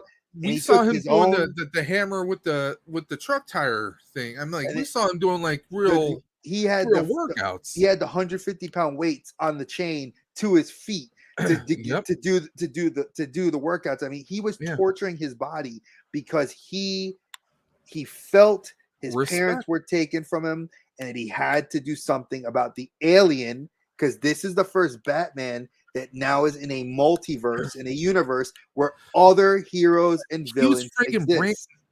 forget Superman for a minute, okay? He was friggin' branding bad guys with his emblem. Remember Punisher, that? Punisher. Huh? Just to give you guys the thing. If you saw Batman v Superman, he was walking around, and they do mention in the 2013 film Man of Steel there was a vigilante in Gotham. So we do know that in the Cavill, which is now because they're combining universes, that Cavill as Clark Kent was experiencing a vigilante who was obviously Batfleck. And in his universe, Batman knew about Superman. He also kept tabs on other metahumans. So he is the oldest of all the Batmen because he was 44 years old when they tapped him to be Batman, and he's currently 51 years old. Now, the one movie that I know people hate on it, and there's plot holes you could drive a truck through for it, and that's Martha. what one of these days, Dave and I have we talked about it. It's on our list for next year to do a full-on deep dive. Why the hell are there these pizza holes cut in the storyline of Batman versus Superman? Many true fans have claimed it to be one of the worst films ever made in this franchise of DC. Obviously, with saving graces like the Suicide Squad, Blue Beetle, because I'm going to claim it. Blue Beetle was great, and the Snyder cut of Justice League. So that's my hot take on that. I'm sorry. There's only the Snyder Cut Justice League. There is Well, no other versions of there's Justice a League. there's a reason why I had to say it because So I'm just saying. when I was doing my numbers, I had to count when the movies were made. So I had to put in the 2019 and the 2021. So obviously, Batman v Superman, I watched it in New York with my friend Eric when he was still living up there. It was the first time I'd seen a movie inside New York in I had the years. extended cut of that movie actually. So do I, and it grossed 874 million worldwide. It did it warrant a sequel? No, and I'm glad that if they ever touch anything like this again, you could do the Super Sons. Give me the Super Sons. I'll take that any day of the week. So I'm gonna leave that at that. Obviously, like I mentioned, he has the most Batman films under his belt, and really they're more Batman. There's no solo Batman film.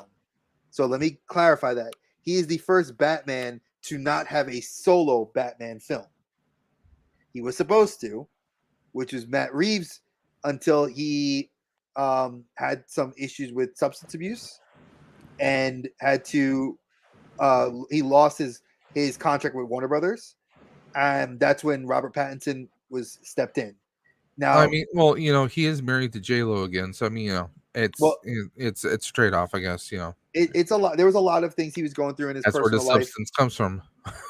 Well, I knew there was a lot of problems he was going through, and my heart went out to him. Because he's not Ben Affleck's a great actor himself and other things he's done. He's an actor, writer, director. I mean, he's an Oscar winner with him and Matt Damon. Exactly. So just so you guys could understand, his role as Batman is I think iconic for the modern era. I think a lot of people. He's got the look of Bruce Wayne, and he carries himself like a Bruce and the Wayne, look of Batman. And he doesn't. I feel he took the best of Clooney and the best of Michael Keaton and merged the two. A Batman that knows he has money but doesn't flaunt it. Like Christian Bale flaunted that he had money as Batman. Like, oh yeah, I own the building. I own the restaurant. You mentioned his name, and he shall appear. Hey, Sal, I said it too. But Sal is here. Dre's been talking about dying on a hill. So I've been saying dying on a hill. So I've been quoting you. So I mean, again, I love his scene in Batman vs Superman when he's on the phone. I love that they've used that same scene over and over. Which again, I know it's Hollywood, so they got to they used the reshot footage.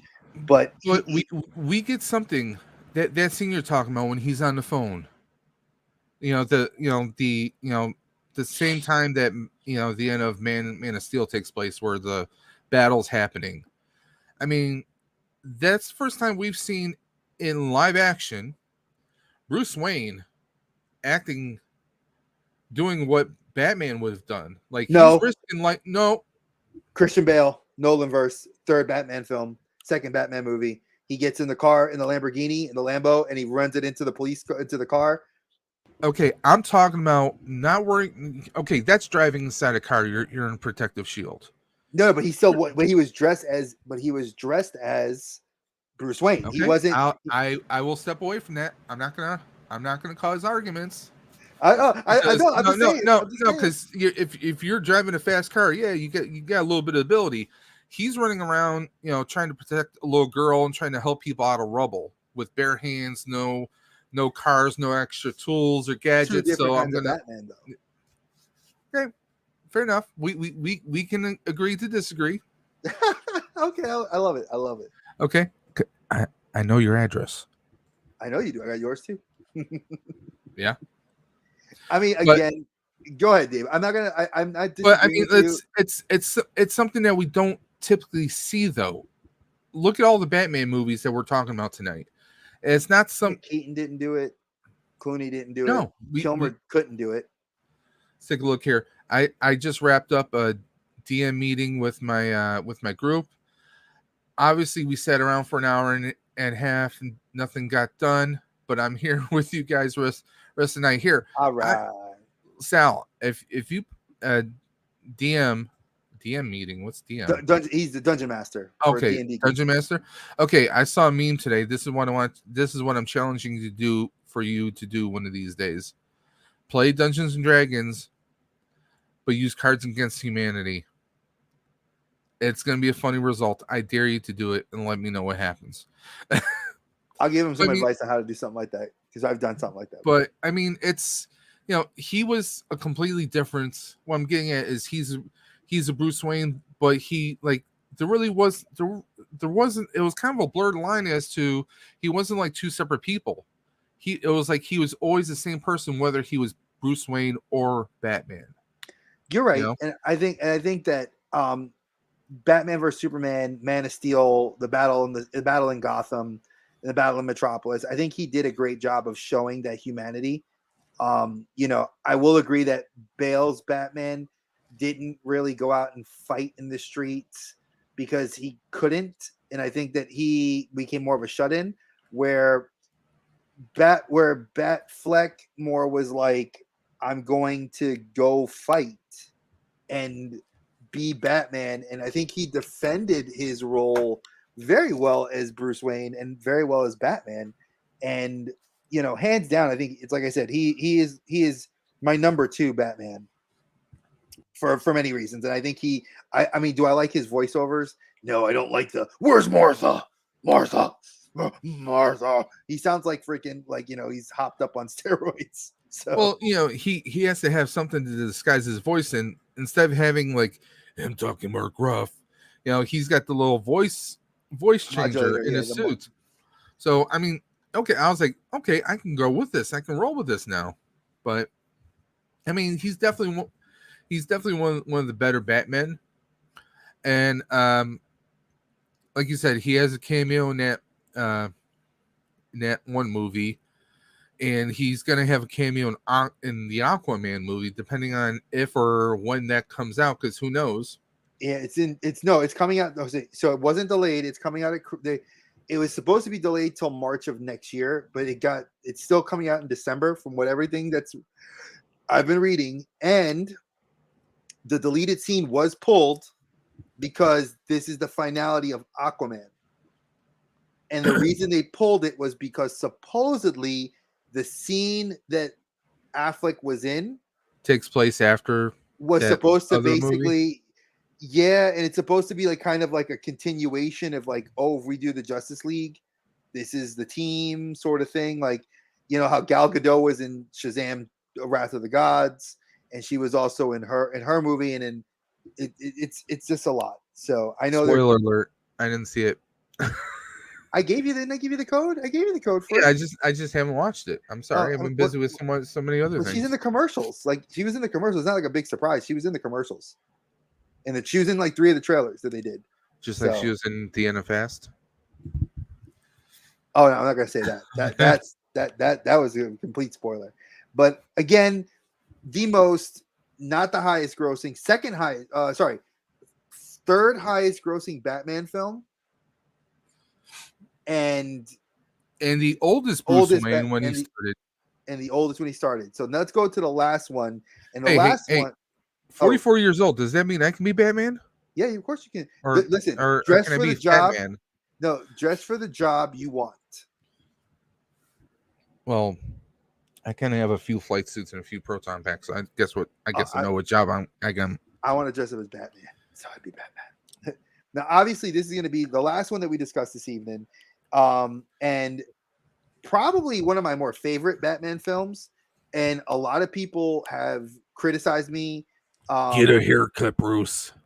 I mean, there was so much hate on this film that I remember trying to sit down with my wife to watch it. It's 3 hours long. I'll admit, full disclosure, I was one of those people. Okay, I was one of those people that hated on this movie before I saw it. Okay, because one, I'm like, wait a minute, this is the kid that gets killed in the one Harry Potter movie, and this is Goblet the of Fire. sparkly emo vampire who somehow survived long enough to become a Batman. I was like, I was totally against it. I'm like, oh, I was like, and what's with the friggin' Joker smile type cowl that I'm like, there's so many things that are like, I was so against. And then finally I went to go see it. It was me, my wife, and my soon to be cousin-in-law. And we went and I enjoyed it. I really enjoyed it. There's some Oh, things so you that saw wasn't this in too crazy theaters? about. I saw it in theaters, Oh yes. wow, I did not get the privilege. I watched it on Max. Yes, because I'm a rebel. Oh no, we had the baby. We had the baby at this point, so I couldn't go to the theater. No, we saw it in theaters. It was pandemic style, but you know, we saw it. But I'm like, when I first heard about it, I'm like, oh come on, not the emo vampire, him as Batman. I'm like, I was like, you know, I knew it was Batman movie, so I knew I was going to see it regardless. But I was one of those people that was totally hating on it. I was making jokes about it. I'm like, oh, this is going to be terrible. It's going to be crap. But I still, you know, I went and saw it and I enjoyed it for the most part. It's just like certain things, like he was good at as being Batman. My personal opinion, he sucked ass through a straw as Bruce Wayne. All right, let me counter. That was me. Let me counter this because I watch this at home. I too, Archer. It's a very hard watch to see it a second time through. I've only watched it when we were on vacation for GalaxyCon while the girls were sleeping in the morning. It was like 7 o'clock in the morning. Nobody was awake. I watched the second half of the movie because it was already at like the halfway point. Picks? So I literally, the watch time for this movie is it's very tough to sit and do 3 hours in one sitting for this movie because it's a lot of story, not heavy action until the second half of the film. I do agree that there was some issues with Pattinson being Bruce Wayne. But like I was telling Dave backstage, his is my favorite bat insignia. For those of you that did not know, that's Joe Chill's gun. That's actually melded into the bat armor, you know, and that's his bat insignia on his chest. Now, obviously, this is Batman suit 1.0. This is not bat suit like Iron Man. This is he's a younger, angrier Bruce Wayne that's not fully not trained. hipper, but another friggin' fantastic Alfred though. Oh goodness, the Alfreds that they Andy Serkis. I mean, you know, you can't. Dave and I have said it that the villains may have gotten worse in the movies, but then you get the freaking Alfreds have just been upgraded every film. And this one, obviously, again, you have a lot of characters that are done very differently. Obviously this film. Oh, I forgot. I did make an error, Dave. I have to call myself out. The error is that I should have put 2022, not 2016. That was my fault for not changing that. Time traveler, you. I know. So the big thing with this film, obviously, is we have Catwoman, who is Lenny Kravitz's daughter. She's beautiful. Zoe, yeah. She did. Now I feel she's more akin to the character that we see in In the Gotham. comics, maybe. No, I feel more she played more like a Jada Pinkett Smith's character from She Gotham than wasn't she really. Catwoman though. No, I know Jada, she wasn't, but I said she played her character very similar with that kind of edge to her and a little bit of softness, but she still had that edge. Well, it would be like if Jada survived all the way through Gotham and was like a mother or mentor towards the cat girl Thank from you. Gotham. That's really, I think that's where you're going with that. Yes, that you hit the nail on the freaking head. Thank you, brother, because that's what I was. Job. That's what I was Dave. thinking.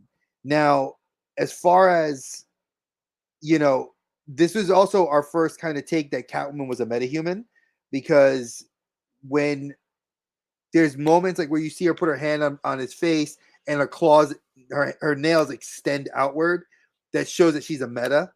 They didn't tell you where she gets her powers. Penguin, I mean, Colin Farrell did a great job as Penguin. The Riddler was. Hey, it's those chemicals in the Friskies syrup, in the Friskies cat food, hey. Now, obviously, did I love the Riddler? Yes, I think he was great as a serial killer. I think it was the first time you take a character and you turned him completely 180 into He a was true a freaking creepy ass. But that works though. It works for the Riddler, because the Riddler, if you have in this universe, the Joker already existed. It's So like we if you already took knew Heath that. Ledger's Joker and you took Calendar Man and you turned him inside out and twisted him all around, and that's the result you got. It was like nobody saw this coming. Nobody saw that coming. Nobody. And for those of you that do not know, Calendar Man's a reference to the Batman, the Long Halloween, Part 1 and Part 2. So Dave gets fucking huge points for nerddom for pulling that one out, because Calendar Man Well, you is didn't one know of I knew those. about Calendar Man? Come on. No, I know you do. Or anyone who played the Arkham movies or the Arkham video games. Now we do have a negative comment from Sal saying that and I don't want to say negative, it's his opinion. He said he did not work as a Riddler. They should have called him anything except the Riddler. I don't disagree. I'm in Sal's camp because, like I said, it didn't seem like a Riddler to me. He seemed like I said, he seemed like a twisted Calendar Man, like somebody who is disgruntled. Someone pissed in their Cheerios and then told them that their mother was Martha. I mean, just like all kinds of twisted, crazy insanity. But I will say this, he did fit for that universe. Oh, he fit perfectly in the Matt Reeves universe. And I mean, come on. Given the Batman movies we've seen up until this point in time, I mean, this is kind of like, with the exception of the Joel Schumacher Batman movies, this is the first time in years we saw where a Batman was walking freely amongst the police. Yep. A lot of cops didn't really care too much for him. They thought he was a freaking freak. But you get Gordon walking him through, and the first time we get a Gordon of color. And I was so happy because he's such a great actor. Oh, Jeffrey Wright. First movie I saw him in, Shaft, with Sam Jackson as Peoples. Jeffrey Wright, man. You know why they call me Peoples? Because they're kind of my Peoples. Now, let's address some things that we hey, Sleeping Collectibles, glad to have you in the chat. I will say, Steven, I like the kid that we got as a possible Robin. I think it was a good nod for the Matt Reeves universe, because I know in the sequel they're looking to bring Victor Fries, and they're looking to bring another villain on from the Batman gallery. And see, I need to rewatch the Batman because I've only seen it just once in theaters. I have it on Blu-ray, and I have a code for you, so I'll give you the code from that Blu-ray so you can watch it. And then we have Code Guy. Westworld is great, the original and the HBO series. Oh yeah, the HBO series was great. Code Guy says, I think Riddler shouldn't have been a creepy murderer. Yeah, but see, here's the thing. Yep. If you go based on the 66 Batman, like we've been saying, Dave and I have kind of set that precedent. If you follow the precedent from the 66 Batman to the 95 and 97 Batman films were gimmicky, campy villains. But if you go to the Tim Burton, Christopher Nolan, and Matt Reeves, you're getting a darker, grittier, angry, not Well, gimmick villains. The I'll only say, gimmick villain you can say they had was Scarecrow, and even Scarecrow was fucking creepy. well, going back to Nolan's universe, they did not use Scarecrow correctly. They could have done so much more with him, and He he was a was waste. underused. He was Yeah, wasted. I Cillian 100% Murphy agree is with a that. fantastic actor. Oh, He's amazing Op- I haven't seen that. Peaky Yeah, I'm going to be watching it. Blinders. Yeah, I'm thinking 28 Days Later. 20 Days Later. I mean, dude, he's been I mean, that's everything the he's first done. time I saw him in there, and he was bloody fantastic in that.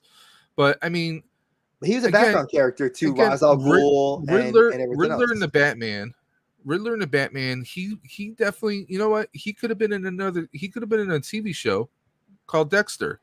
He was that kind of twisted murderer that I could have saw. Like, it's something you can see in a lot of different things, but did it felt like it fit in this twisted kind of world that of the Matt Reeves Batman, but it didn't feel like Riddler. I agree. Was it Sal or someone had said that they Sal could has have said it. that they could have called him something else.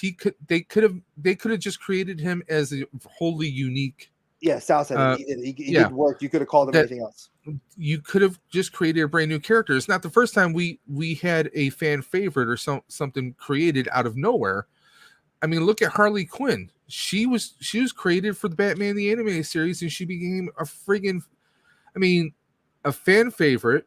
Star. She's been required to be in video games, and they even spun her off to her own cartoon on HBO. And basically, the Suicide Squad movies were revolved around her Yes. character, and they made the Emancipation of Harley Quinn Birds of Prey movie, which was terrible, but still, Margot Robbie was the center focus for that. Sorry, Birds of Prey never happened. Oh, it happened, all right. It was It terrible. never happened. So let's take a look at Code. Even though Tim Burton's Batman films were darker in tone, they were pretty campy too. Well, you know what? I'll say, I'll say Batman Returns was there was some camp to it. Wait, you feel Returns was campier than Batman? Hear me out. 89. Listen, bald boy. Let me finish, Mr. Clean. Like when Catwoman falls, like she's thrown off the building, she lands into a dump truck, but it's like a truck filled. She's like, "Oh, saved by kitty litter." You know, I mean, there's that, or like, I mean, the whole banter between her and Danny DeVito's Penguin. I mean, that was a bit more campiness, and plus, Batman Returns was more of an exaggeration, more of a caricature of the first movie, because you had, what the hell is his name? I'm blanking on his name. The one that played Max Shrek in Christopher Walken. He had all the makeup and the coloring with his hair. Who needs more cowbell? I mean, there was definitely more camp there. There was more camp. They kind of like, it was more Burton, let's just say. But the I do first agree movie with Sal. felt a little bit more gravity, more in reality, so to speak. So I mean, I can concede, like, yeah, after that they started getting more and more campier with Bane and with Mr. Freeze. I mean, they really got out there. Friendship's over. Friendship's over from between me and Sal. What was it? I lied birds. Okay. No, he liked Birds of Prey. That's what he was trying to say. Matt Reeves' Riddler would have worked better as no. I like that, Sal. I like that a lot. I agree. Now wait, go down to his other comment. I'm going down one by one. I agree. He even looked like Hush a little bit. Yeah. Friendship's over. Tons of duct tape. Batman Forever is underrated. I died on the hill. Well, I think you just did. Yeah, alone, you'll die on that hill. But that era fit the campy, I think. Yeah, it definitely did. 66, 89, 92, 95, 97. Yes. Oh, God, we got more people that love these Schumacher films, man. Whoa. Wow, I can't. I mean, the whole, like, here's my thing, like, the Schwarzenegger thing, like his suit being all lit up. It just, you know what? I would have loved back then if they would have done a live action Batman movie, but did it in the theme of the whole noir setting of Batman the animated series, but that'll probably never happen. Fig Pick says 66 Batman was the ultimate campy, but it was still glorious. Yes, it was. It was. I mean, it's still that guilty pleasure. Like that or Green Hornet, if it's on TV or on streaming somewhere, I would binge it through. I would. Sal says boo. Code says I prefer Schumacher over Nolan and Reeves. He captured the heart and humor of Batman better, in my opinion. Okay, as far as the humor goes, I'm going to say definitely the earlier Batman movies. I mean, the Schumacher movies, okay, I can kind of go with that. Nolan's never really been known for comedy. So, I mean, he's more known for like twists, like Inception, and he's done some amazing films. He's more of like that. I don't want to say action necessarily, but definitely something that a story that is strong, that will grab you, it'll entertain you. And it comes with some pretty interesting twists and turns, but he's never been a comedy person. And Matt Reeves, I can't say I've really seen anything with Matt Reeves that had a touch of comedy to it. Well, Matt Reeves, the way as a director, his stuff is more edgy, serious. Yeah, that's what I was saying. Nolan and Reeves are more serious, more action, or they're more drama oriented with some good turns and twists. So yeah, as far as like, because Code was saying Schumacher over Nolan and Reeves, that's why I walked away. So yeah. I had to walk away to throw up in my bathroom when I heard that because my stomach couldn't hold it in. See, that's the thing. I think the only one who's successfully directed a Batman film that had good balance to it, I'm going back to Burton. I think Burton did a great job with the very first Batman, and even the second one is very enjoyable. And we all, like we said, and the thing is, only one to gross it higher. Bruce Wayne is not really known for making jokes. Batman's never really one for making jokes. He's always a serious type. So you're not really going to have a whole lot of humor. You'll get some humor maybe once in a while. Like maybe him joking with Alfred or with Robin or something. Listen, Batman Beyond, Return of the Joker, Terry McGinnis said it best. He said you couldn't even get the old man couldn't tell a joke if it even bit him in the cape. Yep. So we all know that's hey, I thought you wanted Batman to laugh. Exactly. Yep.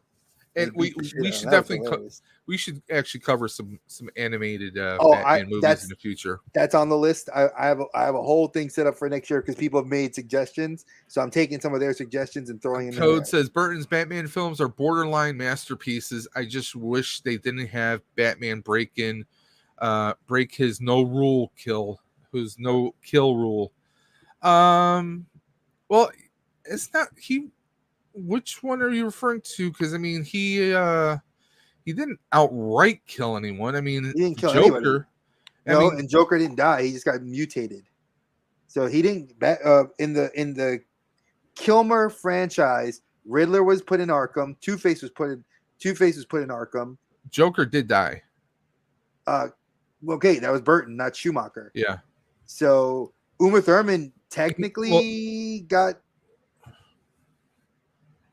I don't want to say. I don't think she died. No, she demutated. I guess you could say. Yeah, she lost her abilities, and then Bane lost his muscle, venom, his juice, and Victor Freeze got warm. So Victor Freeze went to prison, but Clooney's Bruce said that don't worry, I'm going to set things up so you can continue trying to save her. So yeah. So with this, I'm going to take a break for the comments for a second just to address this because we're going to be ending. Batman strapped a bomb to a guy and returns and smiled while doing it. That's Burton. That's darker Batman. That's kind of and that's kind of cartoony. It's Warner Brothers, being like how many times did Elmer Fudd get blown up? Exactly. Or Daffy. Also in Returns, Batman set a guy in a devil costume on fire. But he was shooting at him with a gun. Let's be honest. I'm going to say if somebody's shooting at me with a gun, if I set you on fire, That's all fair in love and war. Yes, we did. We talked about that. That was 2017 with Shatner as Two-Face and Eartha Kitt doing Catwoman and Burt Ward doing Robin. How awesome would that have been to have Shatner in live action? Like if they would have done Two-Face and had Shatner on there in the 60s. Oh, that would have been amazing. So I will ask this to the chat because you guys are very active. If you guys want us to do this, as in like I'm already booking stuff out for January now. Like January's open for us, and loving the suggestions of what you guys would do. Would you guys like us to do like the animated Batman movies, like best of animated Batman films? And like not including the new Warner Brothers 100 stuff that's coming out now, but I'm talking about like everything from at least Mask of the Phantasm, maybe Mask of the Phantasm, Batman Beyond Return of the Jokers is one of my picks. You know, you could even include what was it, the newer Batman stuff they did with Damian, Batman versus Son of the Bat. You know, if you guys are interested, let me know. Julie Newmar, that's right. It was Julie Newmar because Eartha Kitt had passed away. That's right. And of course, I mean Julie Newmar, she's world famous because she was in the Halle Berry Catwoman movie. Yes, she was. And let's not forget her name was actually in the title of a movie. Come on, Dre, think about it. A certain film with Patrick Swayze, Wesley Snipes, and John Leguizamo. Oh God. Tu Wong Fu. Thank you for everything. Love Julie Newmar. Yeah, love Julie Newmar. So we got. If you guys really like it, give us a thumbs up in the comments right now for the chat, just so I can. Code's giving us some Code, love right giving there. us a blessing, and I'm. It's not like you have to twist my arm to do this because there's several. Oh, I mean, there's Sub-Zero, which is a good one. That's a very good one. Then you have. I mean, Mask of the Phantasm, though, which are all. I mean, those are all Batman animated series era. Is amazing. Amazing. It's the first time Batman they bleed and he cusses in a movie. Yeah. So we got 2. If I get one more thumbs up, it'll be our very first episode we do in 2024. So give me one more thumbs up, and that'll be the first episode we do 2024. We'll start off the new year with going into something that's amazing. Steven has sent us 5. He just went like boom, boom, boom, boom, like do it. So yeah, that'll be our first episode. Fix is giving us a thumbs up as well. So we'll say the first episode for 2024 will be a review, not a full review, but we're gonna take the top Batman animated films and give them a good review. D Lasso. I hope I'm saying that right. Awesome. D Lasso. Yeah. All right. So awesomeness. So obviously we very nice. So what I kind of want to give a little wrap up before we end for the evening. Obviously we know that the next release for this Matt Reeves sequel, which is part of a trilogy, part 2 is being released in 2025. We know it's in October. There's no exact date. Is that going to be a Joker? Do we know anything about that? The villain for this one that they've inked already is Victor Freeze. Victor Freeze is going to start. That's going to be interesting to see what a darker twist. What is Victor going to look like in this world, given the duct tape Riddler we had?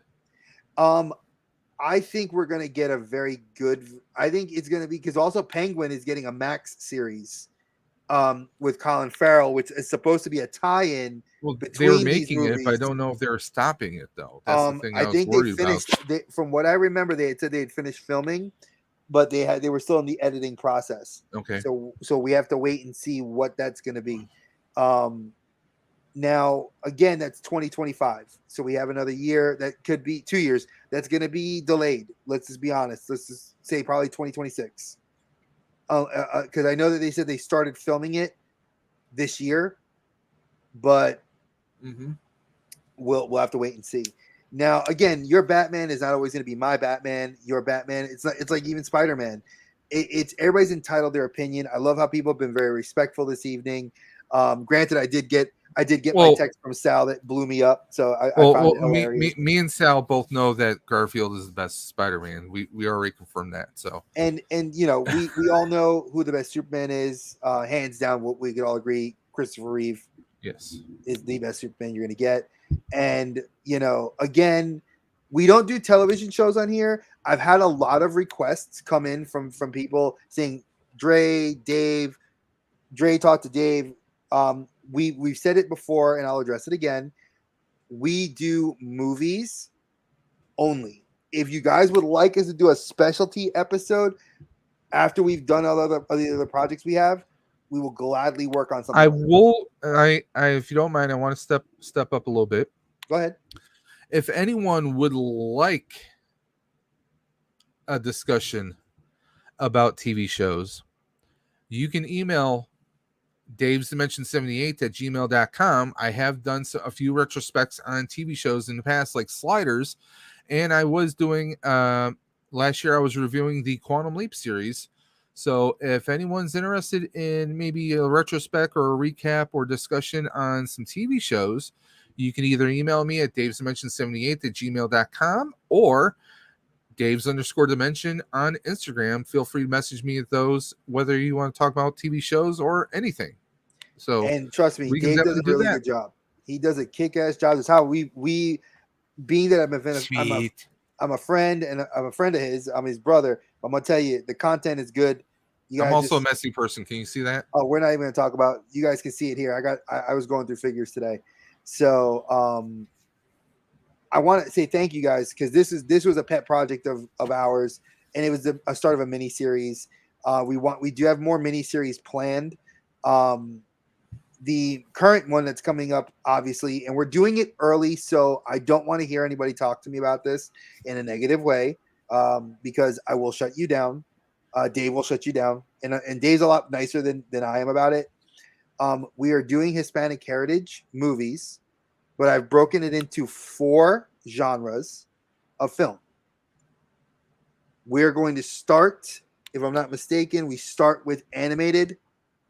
We continue with horror. We then go to, What did you call me? Oh, you heard what I said. We go to classics, and then we go to modern comedies. I reached out to Dave to say let's do something for Hispanic Heritage Month. We're gonna end early and start early. Hispanic Heritage doesn't start till September 13th. That's the day we don't film, and we are consistent. So we wanted to stay consistent with the show. So expect next week to start off our mini series with the animated films. One of those films, I'm not going to tell you what it is now. Many people don't agree with it, and it's got a lot of tension online. But if you pick a fight with me on it, you'll definitely lose, because it's one of my favorite movies. It's crept into my top 5 movies of all time. okay. So how many people want me to start a fight with them next week? Raise their hand.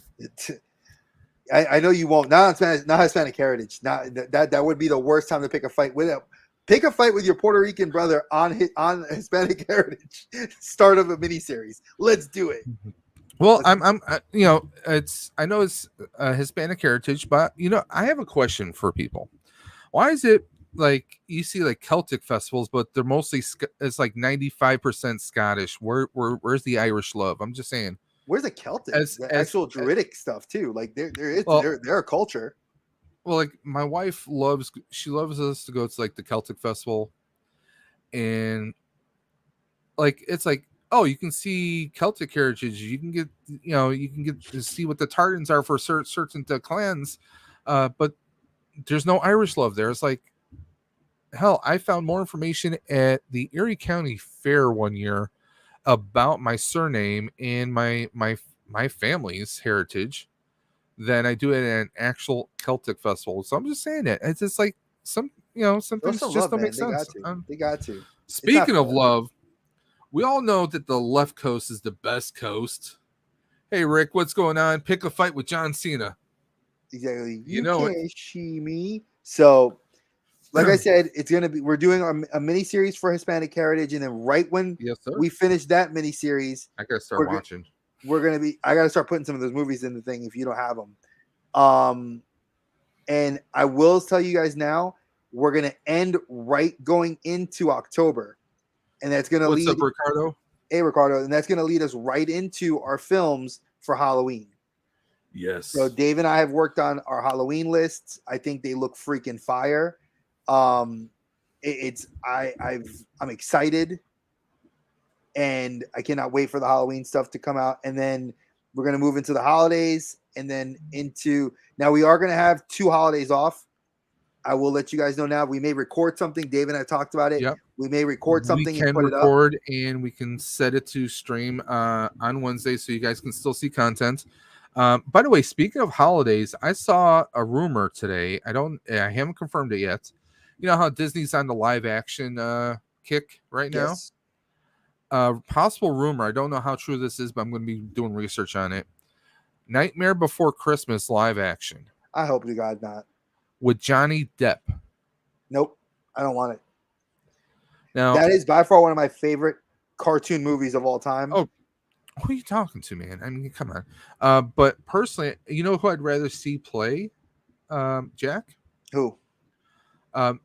You're a trucker just like me. Did Spock? you ever watch Discovery? Yes. Saru. Oh, Saru. Yeah, he would be a better. He was Abe Sapien in Hellboy. Oh yeah, he'd be perfect. So he'd be perfect, you know. And he has the way he walks is Saru with that like. Oh yeah. You know, he'd do Jack Skellington perfect. Yeah. Okay. That I can agree with. Yeah, but I don't want a live action of that. I mean, the Snow White film is what's getting the current hate right now. So don't expect that film to ever see the light of day. I'm going to tell you that right now. If that film does, it's going to be hated on by the critics for several reasons. Why? Who are they looking to play Snow White? No. The girl that's playing Rachel Zegler, she's a feminist who does not, and Gal Gadot's I think Gal Gadot's playing the Wicked Witch. And she can be wicked anytime. Oh yeah, hell yeah! But the thing is, they both were in an interview and What's up, Ricardo? That they did not want there to be the prince to save Snow White. They were gonna there's a prince casted, but they're gonna like kind of move the role of the prince almost out of the film. And I was like, no, because if you base it off of the original story, the prince's kiss wakes her up. And they're like, well, Snow White's a woman that doesn't need that. And the dwarves even acknowledge that, blah, blah, blah, blah, blah. I was like, wow. What about a princess? Well, again, there's the talk is that this movie I mean, if you can do race swaps, and I mean gender swaps should be there, and there's plenty of arguments that there have been gay characters before.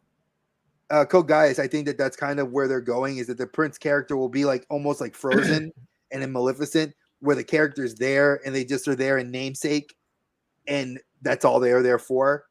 It's not like Snow White and the Huntsman or any other of the films where like the character, someone who is like a Prince of the Woods, but they're not actual royalty. I mean, like, yeah. I mean, if you're gonna remake, throw make it a little bit different. Don't just my thing is, it feels like Disney's just doing live action stuff just to do it. It's just so they can make some money, and they know that there's going to be controversy no matter what they do, because you know what, just like with work, just like within life, you guys know what I'm going to say. You can't make everybody happy. No way, nope. No how. No way. Someone's always going to be butthurt. Whether it's a YouTuber, someone on Instagram, some social content creators, we ain't going to say no names.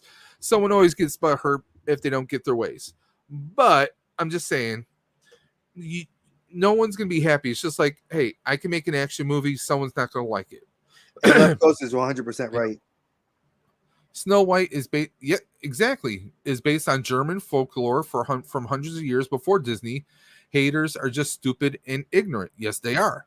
And we'll see what happens. Like I said, the movie right now is they got to have money, because you know what? Disney parks, they are losing tons of money right now. I mean, they brought back Iger, and he's got double the time. They're talking about pulling back on making movies, not just movies, but like Marvel content and everything else. They're talking about pulling everything back because they're losing out on money. But that's everywhere. No matter where you go, all these companies are losing. Look how much friggin' money DC's friggin' losing right now. We're not even going to get into that. Even and though I'm not just talking about the movie or the entertainment side. I'm talking about the comic book industry itself. Well, there's a different thing, but I will state this. For those of you that did not know, this past Sunday was National Cinema Day, where it was $4 movie tickets. Every theater across the United States did this AMC, promotion. Regal, AMC, everywhere. Regal, Stone Theaters, local movie theaters all got on board with this. And the number one movie that people went to see, Dre went to go see Barbie. We know. Was Blue Beetle. And Blue Beetle has, like, critics blew it out the water. My wife and my kids were laughing at parts. If you are Hispanic, you'll appreciate the jokes. El Chapulín, I love that. But I appreciate the characters, the abuelita. And if you're not Hispanic, you'll still love the damn movie because it's a damn good movie. It's solid. See, that's what I need to hear. So, because I'm sorry, I'm pigment impaired. Sorry. I know you are, and I love you for you. I love you for you. I'm a honky. What can I say? But like I said, when I told you, even if you're not Hispanic and you go see this movie, you can appreciate the superhero aspect of it. And it's just done so well. Like, everything was done right. It was the perfect entrance into Gunn's new universe. Well, I'll be watching some movies tonight, so I know, and I gave it to you. So wink, wink, nudge, nudge. But we did make a promise to Nerd Affiliated, and I've been holding true to it. I will not talk about, like, movies on this channel or my personal channel, and Dave's done it too. We're honoring that because of SAG-AFTRA and all the other stuff. So we are not. I'm going to talk about it on someone else's channel. Yeah, if anybody wants me to go on their channel and talk about it, I will gladly vomit my whole ideas on it. It looked like Rick also commented the actress said some silly sexist stuff, and now she is not allowed to talk. LOL. She's just a kid. Yeah, so it's Rachel like Zegler is Ezra Miller Part 2. This is more like Tom Holland talking about the Spider-Man movies when he wasn't supposed to, and then he had to get the NDA from Disney. He never said anything like he would blurt unwittingly blurt. This was more like Ezra Miller. Disney's on Yeah. damage control because she got into some deep shit. And why are they on damage control? Because they had some emotional damage. So yeah. So ESPN, yeah. So let's end this here. So tune in next week. Now, just like Dave and I said, we posted it on social media. So if you guys follow us on IG at the Outer Dimensions podcast, it's at 7:00 now. If you guys cannot tune in at Eastern time, it's 7:00 Eastern Standard Time. Dave and I are both on the East Coast. If you miss it, we team replay. Dave and I, we all know you guys have lives. 7:00 is the first coast. It's the best coast, baby. But yeah, I just wanted to kind of touch base with you guys, give you guys a heads up that 7:00 till a little after 8. We ran long today because of the amount of content we were covering. How many movies we were talking about today? Exactly. So we usually end around 8:15, 8:30. So it's a rarity that we're going to go this long. But we thank you guys for coming. Tune in for our Hispanic Heritage start next week, and we'll be riding that for most of the month of September. And then we will begin the month of October with our Halloween tribute. And that's all Halloween films, not Halloween inspired. It's just scary films, and there are different genres of scary films. And who knows? Maybe we'll be sneaking in certain movie about Wolfman Has Nards. I don't know. Oh, that's the last one of the month. But we also do have a little bit of a secret, the specialty that on November the 4th, Dave and I will be doing a specialty episode about our podcast, streamed from NC Comic Con in Durham. So I will be attending. They are inviting me and my wife there to do a panel. And then I chose to do another panel, and it's about podcasting. And the guy loves it. And he is like a movie buff and has seen me do other panels years ago at the same time. So Dave and I are in the process of figuring out how we're going to do not only the content for that panel, but we're going to do something where I'll be home here. Yeah, he'll be in New York. And I'll be in Durham. Yeah, he'll be having fun at a con while I'm, guy in the chair, but I love being the guy in the chair, so it's all good. Hey, you never know. If you guys, if we ever do a Patreon, you guys, that we could always fund Dave to go to a convention. It's always something we could talk about. But I'm gonna say thank you guys for watching. Thank you guys to chat again. I love you guys for just blowing up our chat. Code guys, it's great to have you in here. DeLasso, great for seeing you, your first time guest. So welcome. Yes, sir. You know, I love everybody that's all our regulars that come through here. Duffman, our boy Captain Spaulding, our boy Left Coast. We had Sleeping Collectibles pop in. Sal, Archer, Sal, Archer. Sleeps, You guys are Blue amazing. Sasquatch. Blue everyone, Sasquatch, yeah. Rolando for throwing up links. So again, Volcano, the Power Rangers, official Power Ranger who came through early in the morning. Thank you for stopping through. I will say this: there is nothing going on right now for my personal show because I'm taking a bit of a break to try to get ready for work and enjoy some time off. I do have stuff going on Monday. I will be doing a member spotlight with EC Collecting. So if you guys want to come on Monday and check that out on my personal channel, which is the Collector Safe Space, come check us out. We're going to have Colin on there, and it's going to be kind of getting to know Colin better. He's a great brother, great supporter of the big channel. NECA collector. If you're into NECA collectibles, he's got an amazing collection. And you guys don't want to sleep on it. Exactly. And Dave, did you have anything going on the rest of this week? Well, does Dave have something going on? Well, yeah, I do need to get a couple videos up and recorded for next week.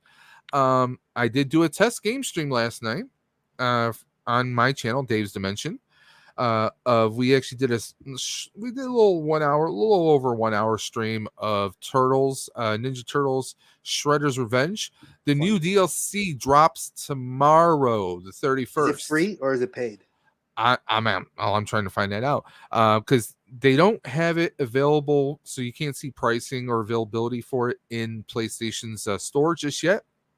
So I'm going to find out how much it is during the day, and if it is something that is, I don't know if it's a free DLC. If it is, we'll be doing it, and if it's not, I'm going to see if I can swing it. If I can swing the cost, then we will be doing stream tomorrow, probably around 7 or 8 o'clock. Dave's Dimension Eastern time will be going live. I know Thursdays is a real heavy night for a lot of people, but regardless, we're going to be doing a stream featuring Teenage Mutant Ninja Turtles Shredder's Revenge. The new DLC features a lot of characters like Usagi Yojimbo and a whole bunch of others, and you go traveling through time in this new DLC. If you're a fan of any Ninja Turtle arcade games, you're gonna love Shredder's Revenge. It's a very fun button mashing game. You can have I think up to 4 or 5 people playing all at once.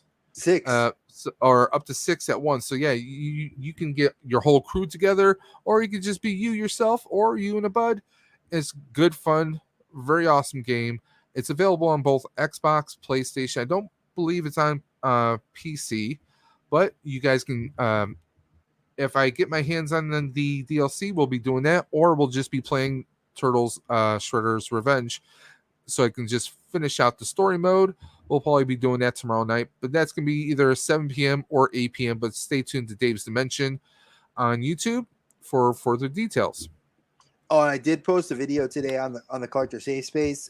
For you guys that were wondering, I'm doing a long-term series of older content videos. Several people have reached out to me. Yukon Phil is kind of the one that brought it out on his show 2 months ago, where he challenged me to bring back some of my older content so you all can see Dre with hair, skinnier Dre, bigger Dre. That just sounds scary. Dre with hair. Oh, I mean, you have hair on the bottom of your head, just not the top of your head. So he made me laugh about it. So I did. So far I told Dave this. I spent about the other day. I spent like 3 days editing videos and redoing everything. Shout out to Dave for actually doing my entrance video for that, and you'll be seeing that actually in the content. The first video is up today.